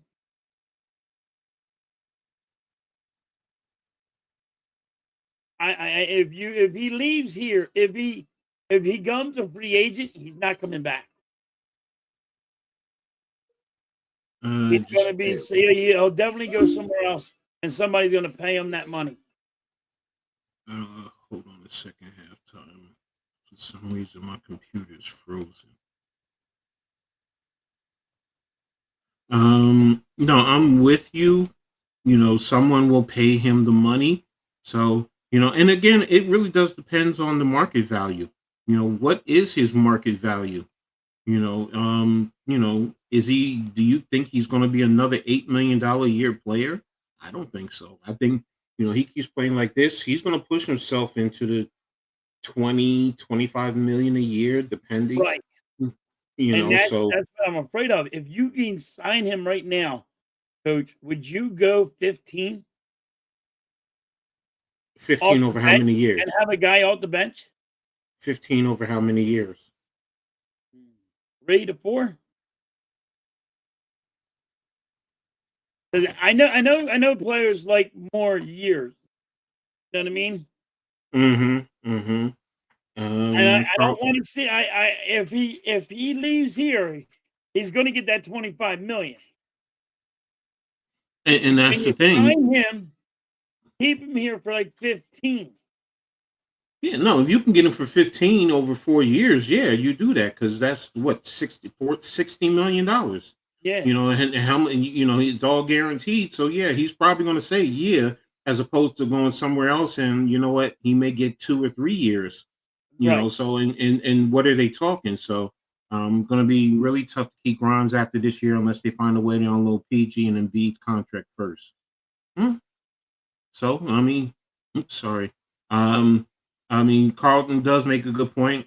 This could turn into the Boston situation, but that's the thing with the NBA. And don't forget, the apron is what plays a big role into everything. I mean, how because that's what's happening with the Knicks. They're trying to stay under that second apron, so it really plays into everything you're doing, and that's across the league. So maybe it pushes his number down. Maybe you don't get 20. Maybe you can get. Maybe he's pushing 17 or 18. So it keeps him playing like this. 15 won't be enough to keep him. I'm afraid. And I'm afraid. I agree with halftime. So try to. Yeah, no, I agree with you. Sign him for as many years as you can.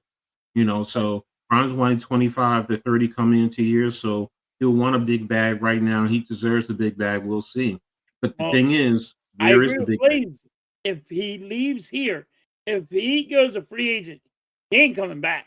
Somebody's going to pay him 25 to 30 million. Yeah, but what team though? So because if the Sixers keep playing the way they're playing and they're contending in the East, Right. let's just say for argument's sake, Charlotte wants to offer him 20 to 25. Are you going to go there?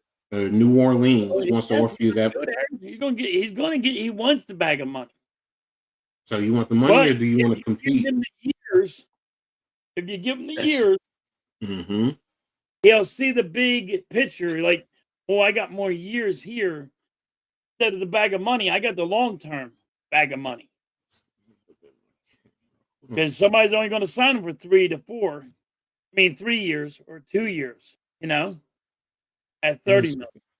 Give me 1 second. I'm gonna step out and then I'm gonna come right back in because my camera is off on me. Hold on, I'll be right back.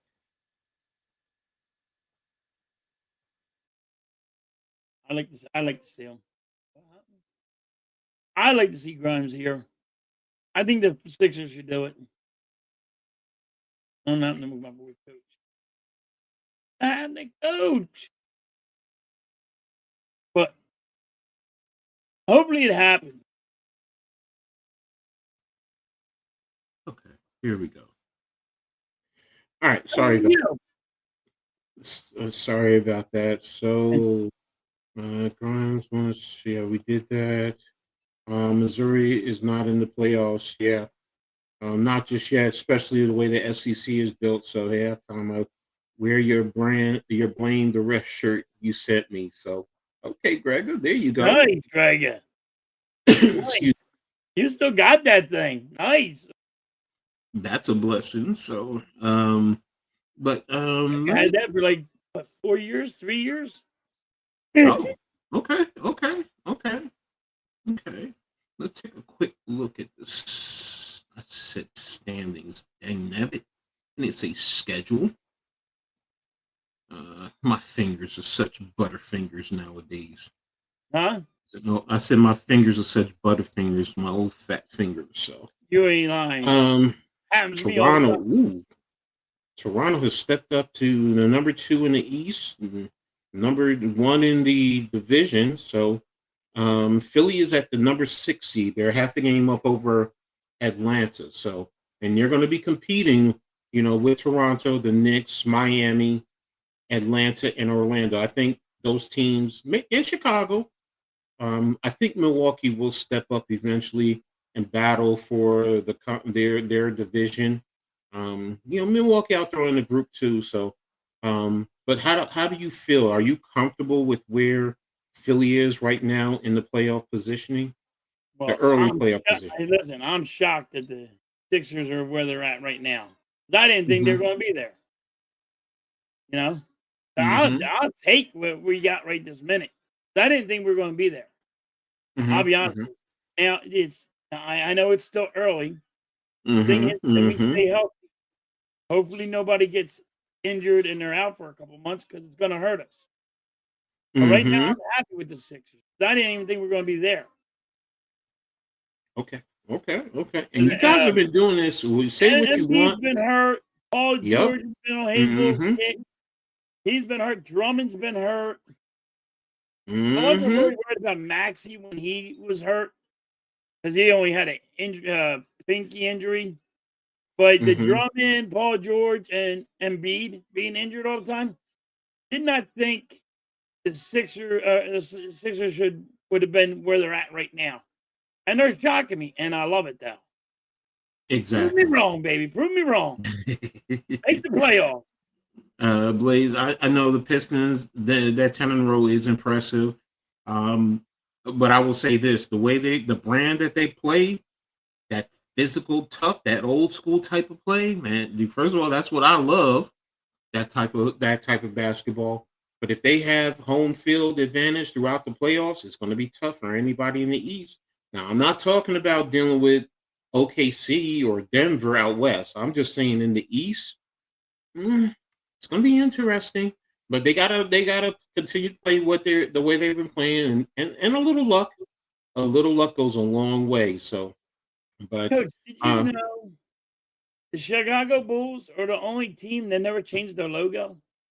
I don't mm, think they're the only team that didn't change their logo. Wait a minute. I think they did. Hold a minute, because I have a logo. Whatchamacallit, I have access to, and I can I check. mean, they're the only team that never changed their logo. Hold a minute. Hold a minute. Maybe recently, but I can't remember in their entire history. I don't think they never changed their logo. Wait a minute. Where is that logo? Step moves to do StreamYard. Everybody else changed their logo. The Chicago Bulls have not. You may be right, but I just want to see. I want to look at it. Logo.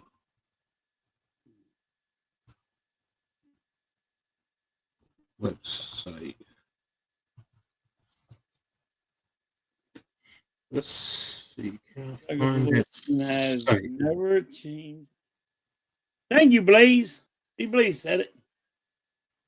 Okay, no, that's fine. I mean, I just have a logo that looks at every sports team that's out there, and they have every logo that they.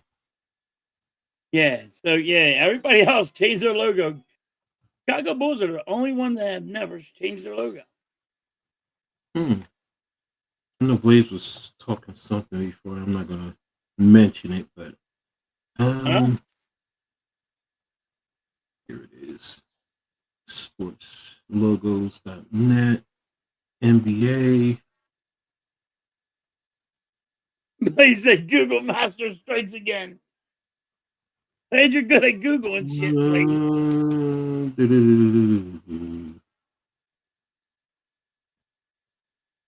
No, you're right. Since 1966, the only thing they might have done is change the background.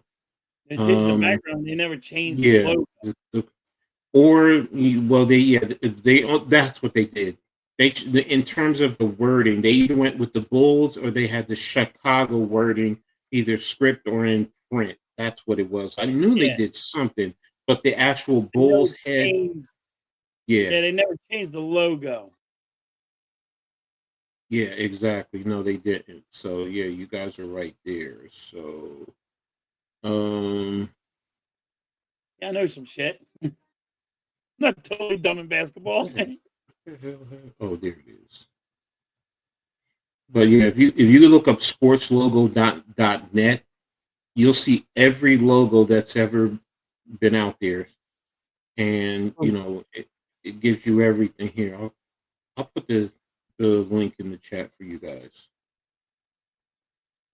So in case anybody wants to, it gives you college. It gives you everything. So because I go in there for college, so let me close this out. The standings.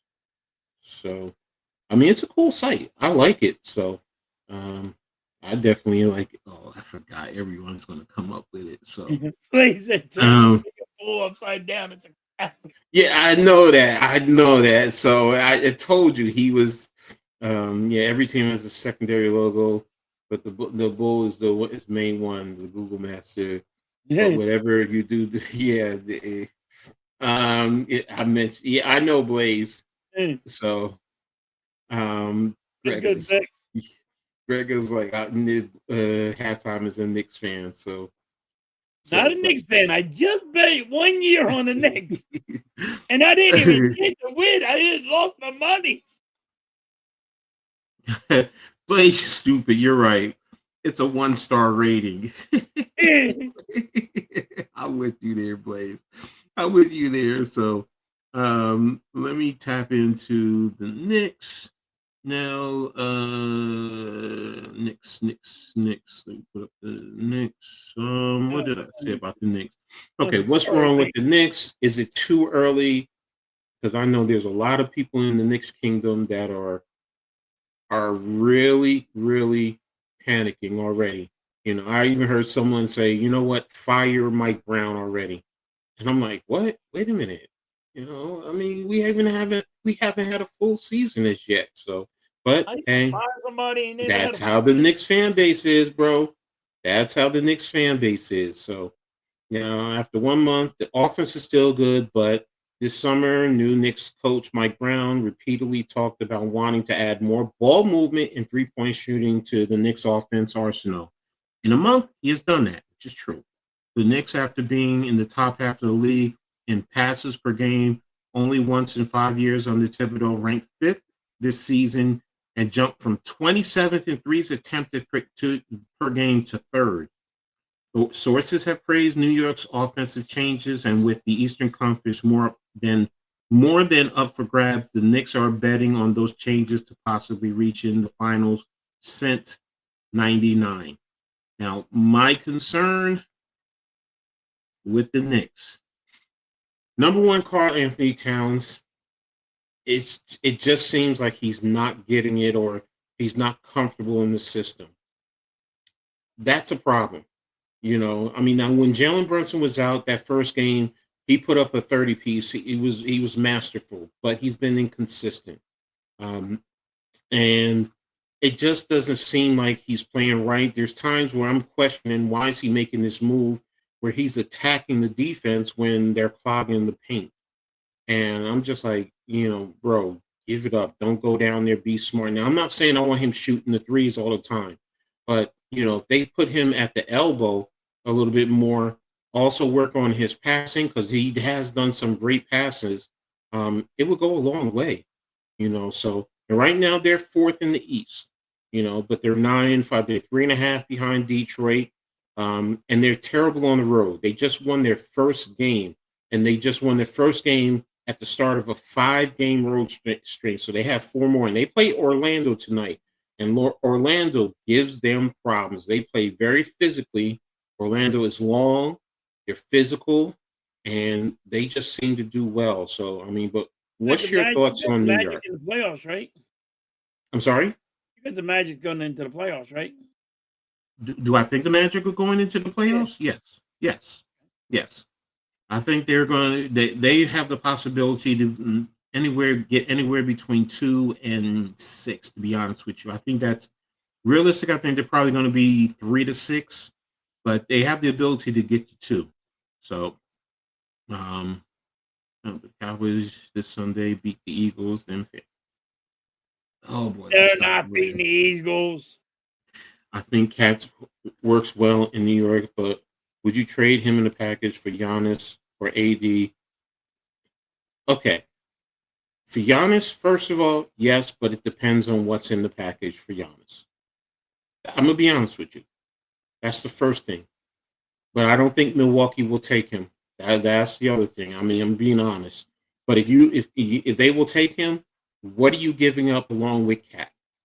You know, money-wise, they match. So, you know, there has to be other things coming back from Milwaukee, to a lesser extent, so to me, it's what players are you doing?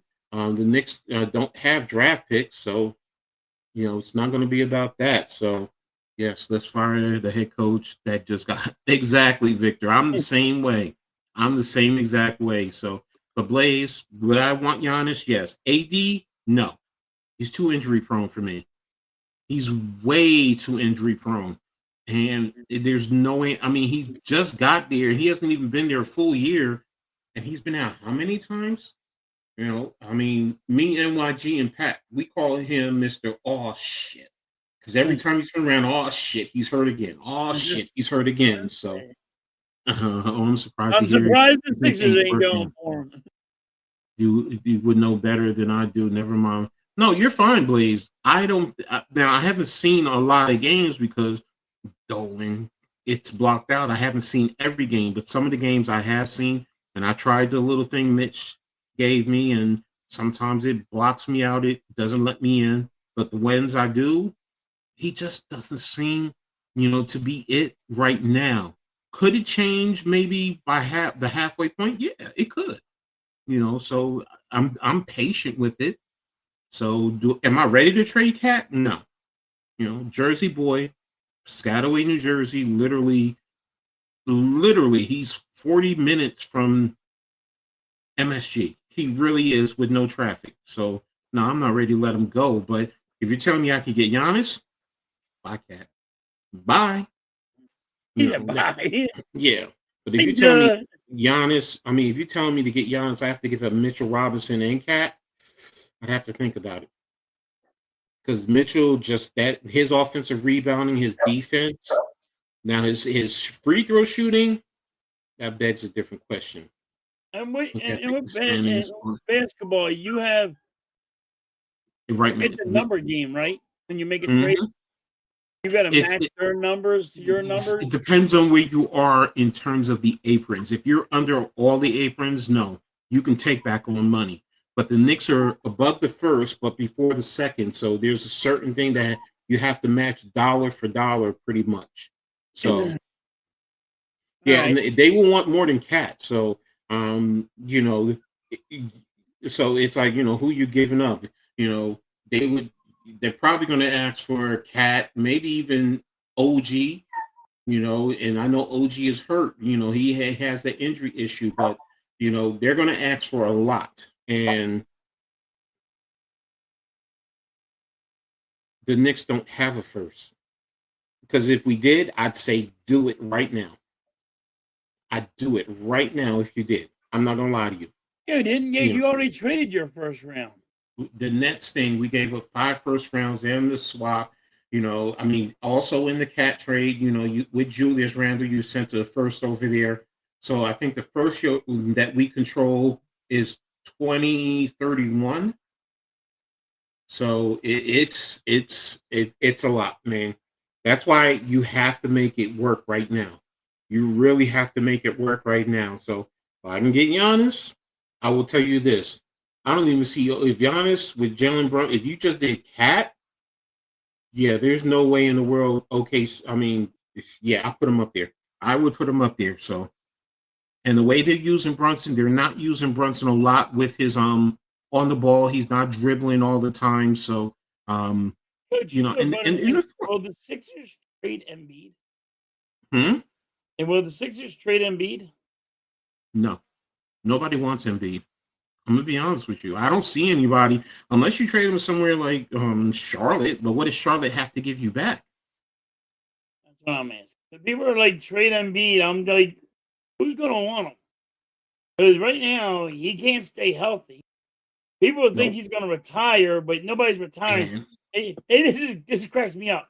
Coach, have you ever heard of somebody retiring but about to get $250 million? No.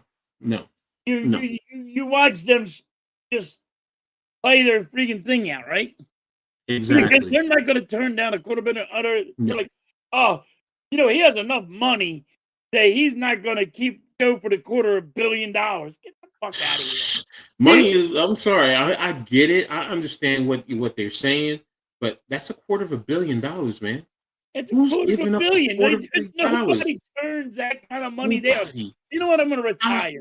I don't care if you're a billionaire. They're not turning down $250 million. Yeah, but people are just like, people are saying, "Oh, boy, he can't stay healthy, so he knows he's done. He's going to retire."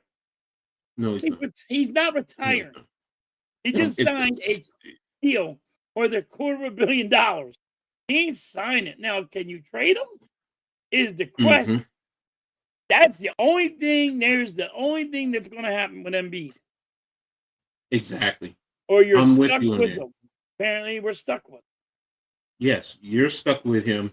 Nobody's going to take that contract. So and nobody's going to take the Paul George contract because that's too high too, right? Now, either one of them did retire, yeah, that would be great for the Sixers. But Yeah, but like you they're not said, going to retire. Nobody no, they're not going retires to off retire. that. I know I Yeah, would retire. I'm like, ha ha. You know I'm hurt. yeah. You're Now, done. now, if you say, Embiid, if you retire now, we'll give you the $250 million. You just got to work for us in the PR department, and you still get your money. Sure, sure, Yeah. sure. Yes. That way, but let's be real, that's not going to First of all, happen. he's not turning down the $250 million. Yeah, yeah, He's like, if yeah. you want to put him somewhere else, that's Yeah.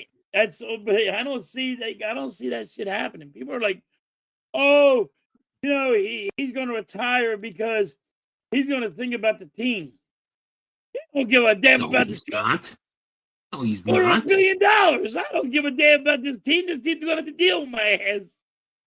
Exactly, man. There's no way. None of us would ever do that. I'm sorry. I don't care how much you could have $1 billion in the bank. You're still going to turn away $250 million? Yeah, you're not doing Come that. on. A millionaire don't know how to turn down money. They'll be like, yo, I'm staying.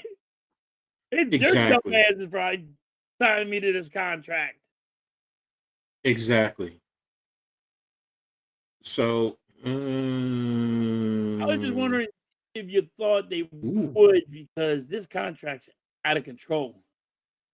But no, it's funny that everybody knew he was hurt, but they still signed him to that contract.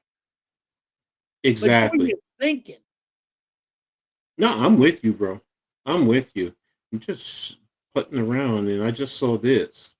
Um, Brunson and Carroll may not play.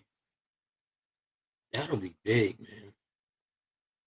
That'll be big if they don't. Brunson led the way. 9 is their 10th victory on the other side. They're 9-7. Jones over 23 injury report. For the Knicks, the two best player on the injury report for Sarah Brunson. Yeah, his list is Brunson's he's probable. He's playing. Oh, he's I'm playing. sorry, he's playing. So OG, I know is out. So, but yeah, OG is out probable. The Magic's right there on the side. Bancaro and Orlando has ruled Bancaro out for tonight with a left groin strain. Oh, wow! Did not know that. That's interesting. That's interesting for New York. You have to take advantage of that now. Because he's one of those players. He hasn't been playing the way I thought he should or he would, but him not being there because he has that length. Now you can focus your defense a little bit more on Franz Wagner, which changes, and then also offensively how you attack them. So that's going to be interesting. Only hope is Saudi Arabia or something offers Embiid $1 billion to play big. Yeah, okay. I hate Harden, but wow, 35 in the first half. Oh, but it's the Hornets. It's the Hornets, Blaze. It's the Hornets. Hmm. So, it's the Hornets, man. That's how I think about it. But all right, let's keep it moving now. We covered the Knicks and Sixers. Let's tap into baseball right now. So, and the first one I'm going to tap into is going to be the Phillies. I talked to you about it a little bit Do your early. Yankees, since you already did something when the Phillies don't do nothing. Yeah, but here on You got Phillies something to talk Nation, about. We got freaking.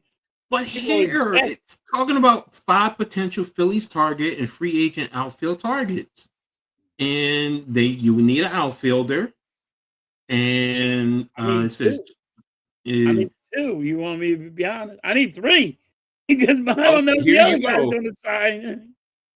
It I don't know says if Bader's Phillies signing Nation. back. It says Phillies Nation writers highlighted a few potential free agent targets and trades down below.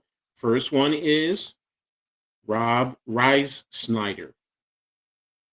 You know about him better than I would. What's your thoughts? Would I you want like him? him. I just don't think they're going to pull this trigger. Like I know everybody's giving these I don't think they're doing it. Yeah, with Boston, he was 302, 396, 550, 15 home runs, and I'd a be 12.4. excited. Don't get me Okay. wrong. I'd be excited, but I don't think they're going to get him. You don't think you're going to get any of these guys? No. Michael Conforto, Nope. I don't think we're Br- getting any of them. Brian Reynolds. I like him. I don't think we're getting them, though. Adolis Garcia with the Rangers, and Randy Arozarena.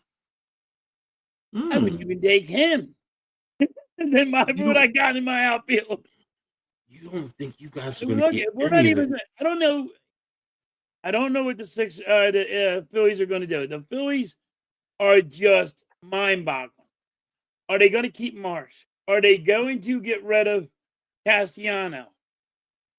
Are they signing Bader at center field? I don't know what they're doing. Well, here's another one. You've tendered contracts to Jesus Luzardo, Alec Brown, Bryson Scott, Brandon Marsh, Johan Duran, Edmund Sosa, Tanner Banks, and Rafael Marchand. So doesn't that mean you can bring them back? You can bring them back, yes. So do you think that you guys will bring any of those guys back? I think they're going to bring them back. Okay. I don't want them to bring them back. That's what I'd rather take anybody they said, hey, the Phillies are going for these guys. I'd go for that, yes. But I just see the Phillies organization not doing it. Well, we all know he wants to fire Rob. There's no. I want to fire Rob, but it's not even Rob's. It's not even Rob's choice in the matter. But I just don't think the Phillies are going to pull that. The Phillies would have done it last year. You know, in the beginning of the year, they did not. They just said, "Hey, we're going to run it back." Got you. Well, why is that though? Why is it that they don't get into the trade market and really bring in the talent that could help push you over the hump? It beats me. It beats me because you got. They look. It's that analytics thing, and they try to do Moneyball. Moneyball back in 2000. They're trying to be Moneyball too. They do not want to keep on signing all this big money. They're trying to do. They're trying to do the opposite what the Dodgers are doing. Dodgers are just spending all the money and winning World Series. Phillies are like, well, we're going to spend a little bit of money, but we're only going to spend it in certain areas. And they're not doing like that's my problem. You're not getting the bats enough hit because you're like, oh, I'm going to be cheaper in the defense area.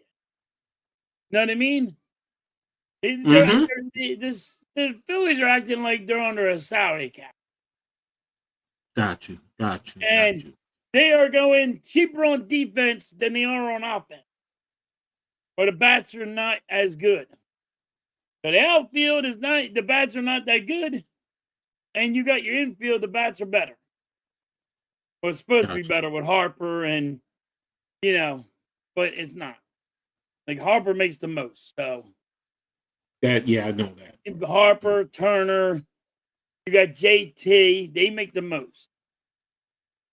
And now JT's a free agent. So are they gonna do it about a catcher? Gotta sign JT back. They're playing Moneyball, what they're doing. And they're gonna be cheap. They're gonna be cheap on the outs on the outfield, like they always are. It drives you crazy. I got you. I understand. I hear you. I do. Listen, don't get me wrong. I believe Rob has a say.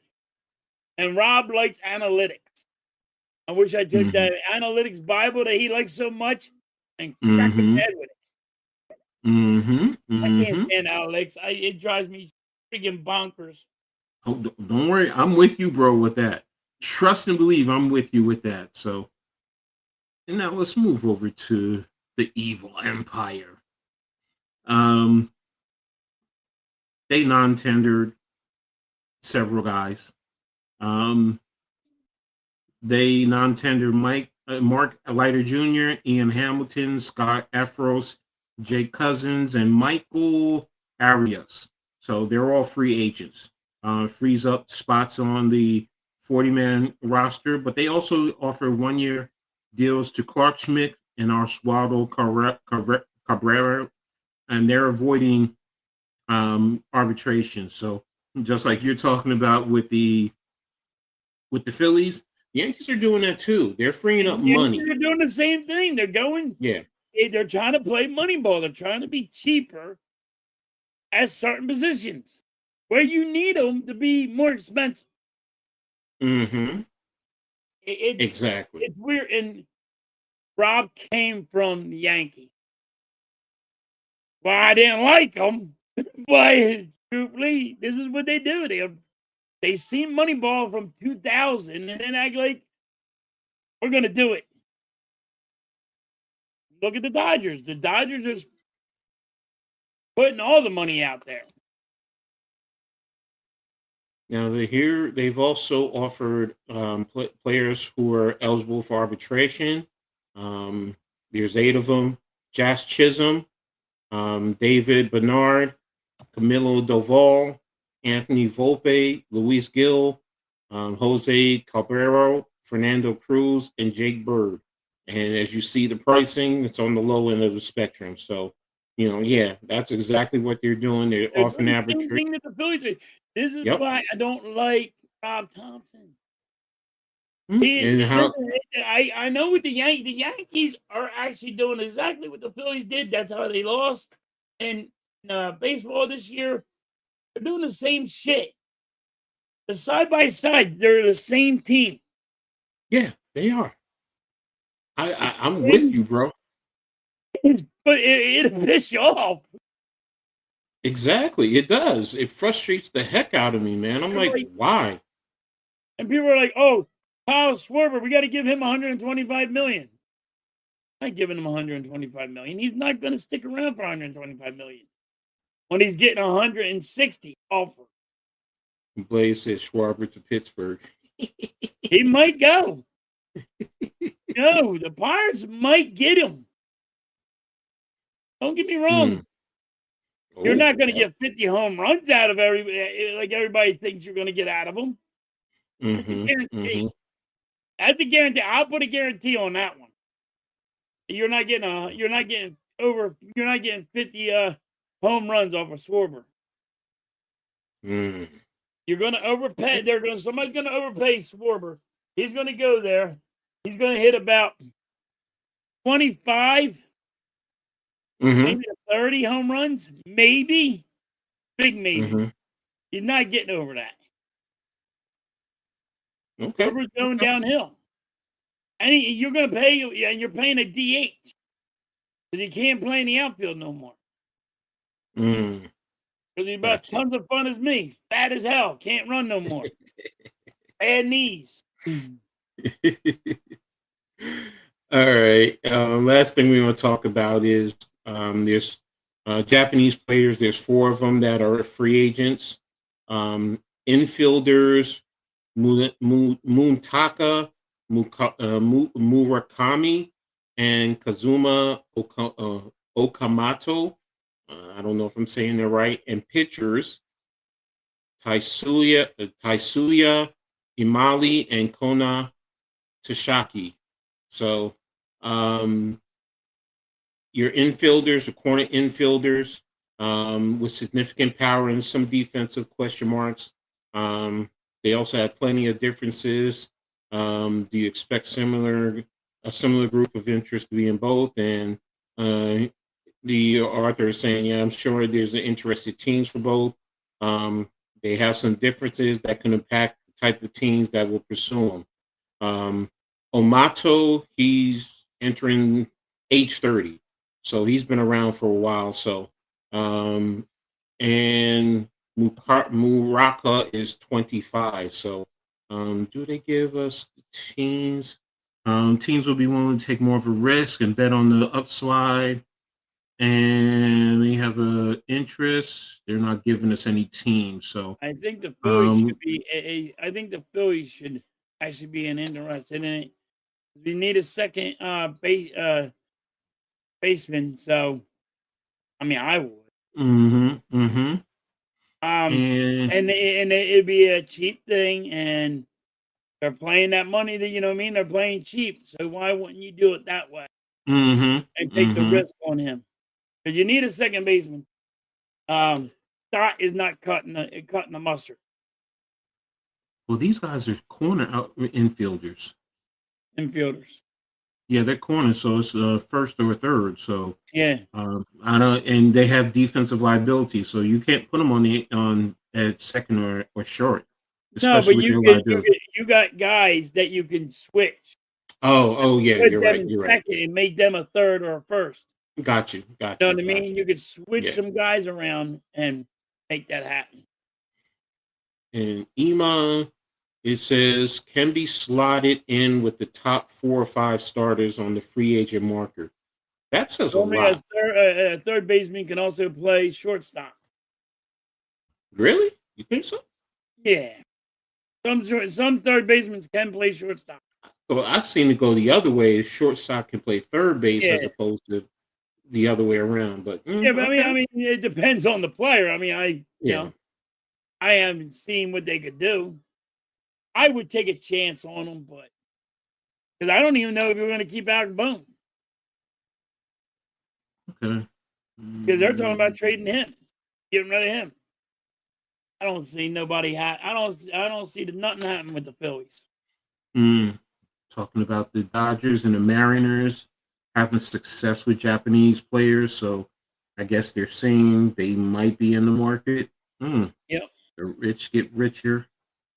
The Dodgers, yeah, they can be aggressive. Sign The Dodgers could take a chance on them.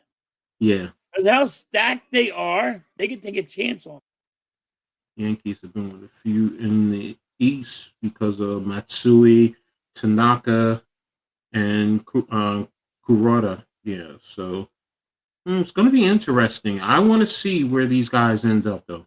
And I have heard Yankees are going to be interested in some of the international players. So we'll see. We'll see what happens. The Phillies are looking for bullpen help. So maybe maybe they'll go that way for like pitching, but I don't see the Phillies doing anything. Gregor says we need to build a team to compete with the Dodgers. Are going to still be the team to beat next year. Yeah, we know that. Yep. Halftime I heard Schwarber is the Babe Ruth of baseball. No, he's not the Babe Ruth of baseball. He's not the Babe Ruth of baseball. That's the crazy talk. Yeah, I know. All right, so all right, you guys, we appreciate everyone for being here. Make sure you tap into Halftime tonight with the hockey, and tomorrow you're going to be covering both the Sixers and the Eagles, right? I think I'm doing the Sixers, and I got to check with Miss Halftime. Maybe I have something to do. Gotcha. Maybe I'm doing both. I don't know. I still got to check on Miss Halftime. She's going through a lot of stuff. So. I might not be at all. If she says no, we got to do this. I do got my chore list.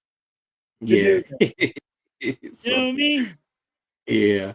Guys, next week we're going to take a week off. I know because it's the last week of the official full college football. I'm probably going to do a full day just to close it out.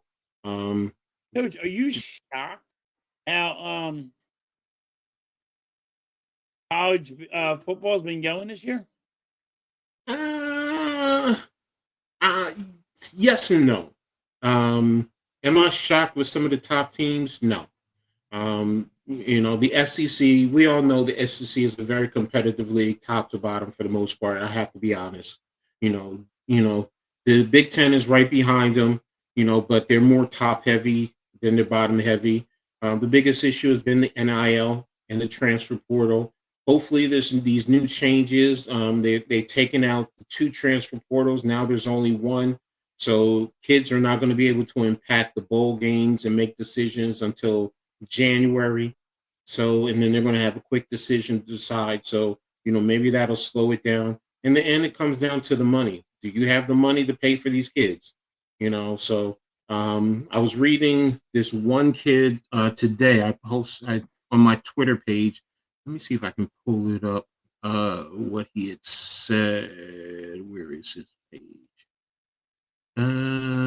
But he's just graduating too, and he was talking about it. So it really impressed me that a young man who's just graduating. Now it's not a top power program, but it's a FCS level program. So it spoke volumes to me on what he was saying. But he was talking about the transfer portal and how it has impacted the game and changed the way this game is nowadays. So I can't find it. So it's no way.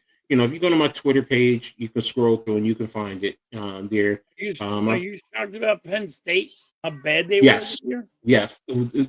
I'm surprised that they didn't play well, but then you fired James Franklin in the middle of the season. Get $50 million to go away. Yeah. Don't go away, man. Just go away. $50 million. And guess what he did? Picked up a job at Virginia Tech. He was just hired this week at Virginia Tech. So, $50 million, and he still got a job. Yeah, and he's getting a job. So, there you have it. So, but again, that's how the sports scene is, and college sports is starting to become more of a professional aspect because some kids, that there's a kid at BYU, basketball player, like $8.5 million to play this year. $8.5 million. They're getting paid. I'm glad to see they're getting paid. I don't mind they're getting paid, but again, the amount of money is a lot. Oh, the amount of money is crazy, but I'm glad to see they're getting paid. That was suck knowing after the season. Well, no, he was fired. He was fired in a few weeks ago, Blaze. That's why they hired Franklin. He was fired, so it was open. It's just like Florida, it's just like LSU are open. So they're all waiting on Lane Kiffin to make a decision. So whatever. But hey, that's also the business. These coaches, you're paying them a large amount of money. So some of them are getting $100 million. That tells you everything you need to know. So look, halftime.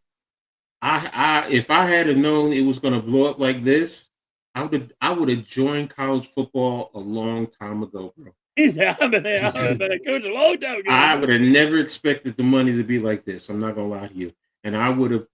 I'm gonna grind my teeth, but I guarantee you, I'm gonna get up there and I'm gonna be bringing in that kind of money because it's not like the NFL where in college they have total control. They do. They set the recruitment, everything. How the organization is going to be run, the type of players. Okay, so it's like, That's what you don't even want to be a coach in the NFL. You want to be a coach in college. Yeah, no, he was in there. The comment, yeah, but they fired the coach. I think it was week 5 or 6. They fired because it just wasn't happening. So, but Franklin, they're going to invest the money into him, and he's going to go out and he's going to bring those players, and he can recruit, and he's going to hit VADC. He's going to try and hit New Jersey and Eastern PA, if not into Western PA. He's going to recruit. So, and if they do well, Virginia Tech will be back, man, and they will be competing in the ACC. So we'll see what happens next year. So, but yeah, next week, like I said, it looks like it's going to be the last full. Like, a lot of teams are playing week 12. That's it. After that, they're done. So I want to get some of those, and then there's going to be a couple of few ones like Army, Navy. That's a big one for me. So I'm probably going to tap into that in somewhere along the line. Then I get into bowl season. So we'll see what happens going from there. So, but We'll be back in 2 weeks, guys. So still tap into both of us. We're going to be, doing, I know halftime will be doing Sixers and the hockey along the way. So, we still will get you covered. So, but you have anything else you want to say to the chat? No, good. All right. So, everyone be safe. Have a great holiday. Be safe. Eat a lot of food. Sit back on the couch with an overstuffed gut and just watch football on Thursday. So, so that's pretty much it. Everyone be safe. Enjoy the time with your family. So, wish you all the best. So, with that, we're going to get out of here. What do you always say halftime before we get out of here now? Catch you guys on a rebound. Peace. Peace.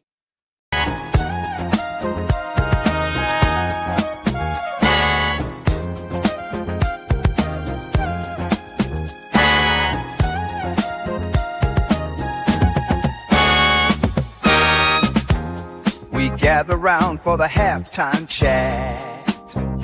Old friends cracking jokes and talking stats. From life's little games to the greatest plays.